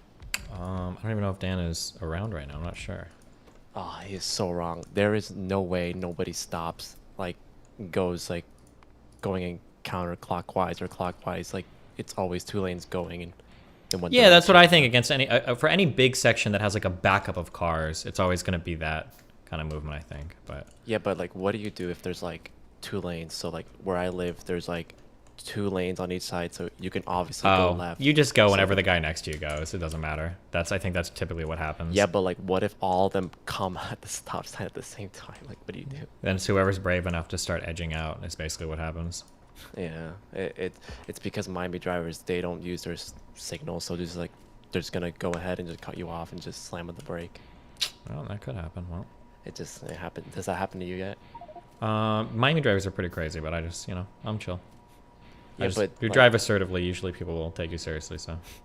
Yeah, it is what it is, right? Yeah. Another thing is, when are you gonna go back to playing RuneScape? Someday, maybe, or never. You have to work on that hardcore Iron Man. You have to.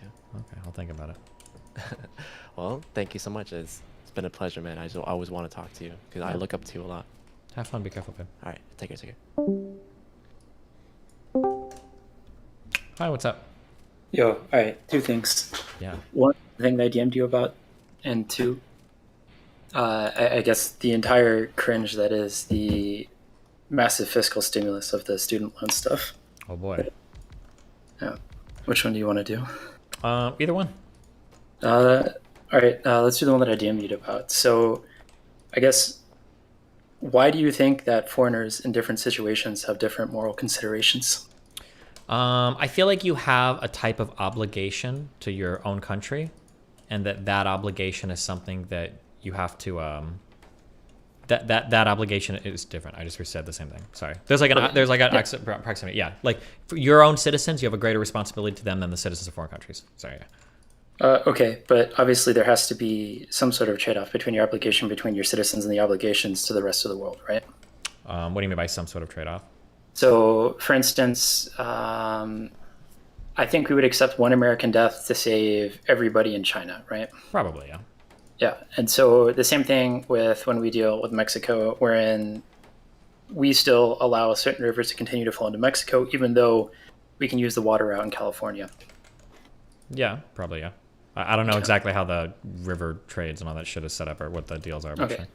Sure, yeah. So I guess to put this in perspective for everybody in chat, we were talking, this goes back to the conversation with Wicked Supreme when we were talking about pulling out of Afghanistan. And so the cost per year for us was about, we'll call it 500 US soldiers per year and about $50 billion. And pulling out basically left 20 million people, more or less, women going more or less into slavery, plus the tens of thousands of people that'll die because the Taliban are in charge instead of whatever corrupt government that they were running. So that seems a little bit weird to me, because then if you take a look at our obligations to American citizens through the same lens, well, if we take a look at illegal immigrants, right, there's like, I don't know, 10 million, 20 million, something like that. Mm-hmm. And they murder or DUI kill approximately the same number of Americans every year as we were losing soldiers in Afghanistan. Mm-hmm. So I guess I don't understand why in one case the outcome seems to be about the same, minus maybe the dollar considerations versus geopolitical, but the human toll is still the same. But why is it good for them, or why is it good for us to have illegal immigration when the cost in human lives is basically the same? I just don't think that measuring the human lives full stop is a good comparison. I think you have to look at the context in which the loss of life is occurring. So like having like illegal immigrants and stuff is stuff within our borders. And I think we have our own laws and our own moral duties to stuff that happens within our borders that we have to consider. But going to another country and then exerting our, I guess, moral will or whatever for those citizens, it's like a whole different set of responsibilities that you're calling under, I would imagine. I guess to some degree, but it just seems wrong to say that because they happen to make it within our borders, then they have more rights and privileges than they would if they were living somewhere else. So, for instance, if we go to the CIA's torture program, well, you can't do it in America because when you're in America, you have those sets of rights and privileges, and it seems like we would extend those same rights and privileges to the detainees that we kept overseas. Maybe. I mean, but that was part of the reason why they set it up, and that's part of the controversy, right? Because it feels like you can't just go to another country to fuck things up, right? Like that seems like a little bit bad. I guess I would view it as like there are certain things that I think are okay and not okay for children. I think that like spanking children is bad. I don't think you should ever do it. I think it's cringe as fuck. I don't support corporal punishment for children ever. If I have a child, I do have a child, and he's under my house, I wouldn't spank him. I wouldn't be supportive of that. But the parent next door to me might be supportive of that. The authority that I have under my house is going to be different than the authority that they have under their house. I wouldn't go into their house and force them not to spank their kid. But if their kid, for whatever reason, got into my house or made it to my house, I'm not going to spank their kid. He'll live under the rules that I have in my household. And I think that's kind of the difference. I guess it'd be if Nathan went to their house and got spanked would be the more apt comparison. Yep, and for that I would say that's a tricky situation. Like I kind of have to respect their authority. Kind of like if say hypothetically like a black woman were to go to another country and get arrested with weed for a long period of time. Like, well, fuck, like that's their rules. Like it's a different thing. Like it's hard to say like you can't unless you've got some weird diplomatic immunity going on. Yeah, go ahead. Well, I was gonna say I think getting arrested for weed or something like that is fundamentally different, I guess, than because you had a choice and you knew versus you don't have a choice if you're a woman in Afghanistan. You don't have a choice to leave. You can't go anywhere else. Wait. Yeah. People are saying, why black? I was making a joking reference to the lady in Russia that got arrested for marijuana. I don't know how many people don't follow. Jesus Christ. Yeah. Okay, sorry. Go ahead. Yeah. So fundamentally, it seems like that decision was a poor decision made on her behalf, and she got fucked for something that is incredibly stupid on her behalf, but and is ridiculous. But maybe also I want to caveat. I don't know if she really had weed or if that was some frame shit or whatever. Yeah. That was, but yeah, go ahead. It could be. It could be. Yeah, because of some weird Russian. Yeah, but go ahead. Yeah, but I mean, I guess fundamentally, I think that's a lot different than just being born in a country and then essentially either being left into slavery or being, because you don't have a choice to enter that country, right? She had a choice to enter Russia regardless of whether or not they planted it on her. She made that decision, whereas the citizens of the other nations, they don't have that opportunity. Yeah, but it's the nation to decide what they do in their nation. Is it on us to exert our military or legal or moral authority on other countries? Go ahead. Well, so it's okay then for other countries to enslave their citizens. So if someone wanted to set up slavery in, Germany or something, it'd be okay then? Depends on what we've decided, I guess, is kind of like what the world courts, I guess, the like the UN or whatever has decided. But I mean, essentially, yeah, I mean, other countries have sovereignty within their borders and it's their right. Same thing with the spanking the child thing. I think spanking children is bad, but if it's another parent's house and they have the right to do what they want to do, right? So, yeah, so if they're going to do something that's considered harmful to other people, it doesn't matter how bad it gets, we should never intervene. Harmful to other people within their borders or outside of their borders? Right. Let's say it's outside their borders now. Let's say it's two nations that we don't do any trade with. These are two isolated island nations, and one decides that they want to just enslave the entire other nation. So they're going to invade, they're going to take over, they're going to enslave the other islands. Do we have no moral obligation in that situation? I mean, outside of the nations, it's going to come down to, well, like, what are the treaties that we have set up, or what are the agreements we have set up with other countries if they're like requesting help or aid? Okay, but if they request help or aid, does that make any difference? Yeah, I think a country can request aid, because you're still respecting the sovereignty of that country. They're requesting things as a country, yeah. Okay, so if you're able to create any sort of sovereignty, then you have right over whatever borders that you can hold?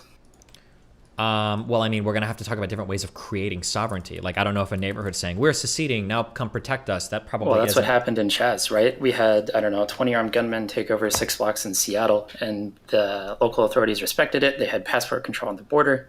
Is that sovereignty enough? No, I think that was cringe as fuck. They probably did it because it's fucking Seattle. But Yeah, just but like just like the white dudes that took over the land and had a shootout with the FBI saying that this is our sovereign land now in the United States when they had that big fight too. Sure, but they got arrested by the FBI and they went to trial and they were found, I guess, not guilty by jury nullification. Okay. So it seems to me that the citizens of that area thought that they had the right to take over that land and that property. We fought a civil war over this, over slaves, because that argument at that point is basically when we have the Civil War, well, the South seceded, they have the right and sovereignty over their own territory, and if they want to have slaves in their territory, that's fine with them. Sure, but I mean, like that. I don't understand what is the contradiction between anything I've stated. Oh, so the contradiction is we fought an entire civil war over people's human rights, right? We I don't know. No, we didn't. That's not true. What do you think? The Civil War is absolutely over this. Was it not over slavery? What was it over then? It was over slavery in the United States of America. We didn't fight a war against the against United States of America. Every state in the South seceded. Yeah, but they were part of the United States of America. We didn't fight a global war against slavery. We fought to end slavery within our borders, right? That's a huge difference because you're talking about fighting to end slavery or human rights abuses in other countries. We didn't fight to end slavery around the world. But they seceded. They had de facto control over the entire area. Well, they seceded, but they were still part of our country. You can't just say you seceded, you're gone. Like I seceded my apartment right now. Oh, now they seceded, it's a totally different country. No, obviously we're fighting over very specific territory that was once part of our country. Yeah, well, I mean, I guess you have two different views of what defines sovereignty then. And so wait, I guess you can stop. Hold on. I don't know how you want to like do the argument, but clearly there's a difference between like here's a random country versus here's a country that was part of your country 5 minutes ago and now they've seceded, right? There's a difference there. Okay, so then Russia has a right to Ukraine because they are part of their country. No. What do you mean no? Russia, as a country in '91, recognized Ukraine's sovereignty. We never recognized the sovereignty of the Confederacy. That's why we fought a civil war against them to bring it back into the country. Okay, so then Transnistria is then no longer part of Romania then? No. Or, sorry, Moldova. Not. No. How? What do you mean? So basically, rogue elements of the Soviet Union were there when everything was breaking up. They just said, "Okay, well, we're taking over this territory." Sure, so but there's, I mean, a like little similar trickle to like Georgia or whatever too. Like you can't like those were recognized as sovereign countries, and then later on, like it was the Soviet Union essentially walked back on what they'd recognized. That's different than. It's different than people within the borders of their own nation just taking away territory and having de jure and de facto control. Well, first of all, yes, because there's a huge difference between people within your territory Okay, taking well, that's over Transnistria. versus. That's No, Transnistria was supported externally by Russians, by Russia. Sure, but there was still Moldovan citizens in the area. Sure, there might have been some Moldovan citizens, and I'll admit that like those issues can start to get touchy, right? Right, and then what about Kosovo, right? What about Kosovo? So Kosovo seceded from what was it? I'm blanking on the name. Bosnia. Okay. Right. Bosnia still doesn't recognize that Kosovo is different, but we literally had a massive NATO intervention when there was a genocide going on there. Should we not have intervened then? Because it was within Bosnia's own border and it was their own citizens? I think that intervention that is done when we recognize some crimes on a global stage to ensure that like the world is playing by a certain set of rules, I think that as long as that framework exists, I think that's okay. Okay, so like Ukraine, where there's actually genocide going on, would be an okay place for the world to intervene. I don't know if where is there actually genocide going on in So Ukraine? So the UN definition of genocide is whenever you're transporting kids to another ethnic group. There's literally thousands of Ukrainian kids that have been moved over. There's been massacres all over. You can't say that there's not crimes against humanity ongoing. No, I don't know if I would consider that a genocide. I have to think about it, like, because it's the UN definition, and that's what we've agreed on. I don't know if that's the UN definition. Firstly, you're saying that has the UN actually declared a genocide in Ukraine? The UN has not. Okay, but that's so then mostly because China and Russia has more pull in the UN. Okay, sure. So we can say, but I'm just saying, like, because what you're describing could theoretically be almost every single war ever, right? Did the United States commit a genocide in Vietnam? Because that sounds like everywhere. We took a lot of we flew a lot of children out of Vietnam after the war. There was genocidal actions, but it wasn't intent and overt across the entire armed forces as a directive from the state. Sure, but I don't know if there's an intent and overall like desire to genocide Ukrainian people from Russia. It's probably more just in the territories that they're in. They're bombing the fuck out of them, taking children or whatever. Like, I would disagree on that, but we'll see what that is in a couple of years. So I guess here's another one then. So say you go to school, you're going to pick Nathan up from his elementary school, right? You see a third grader that's stealing lunch from a kindergartner. Do you have an obligation to protect? Yeah, I would say so. That kindergartner. Okay, so then why doesn't that translate to nation states? Because those aren't children, those are households, right?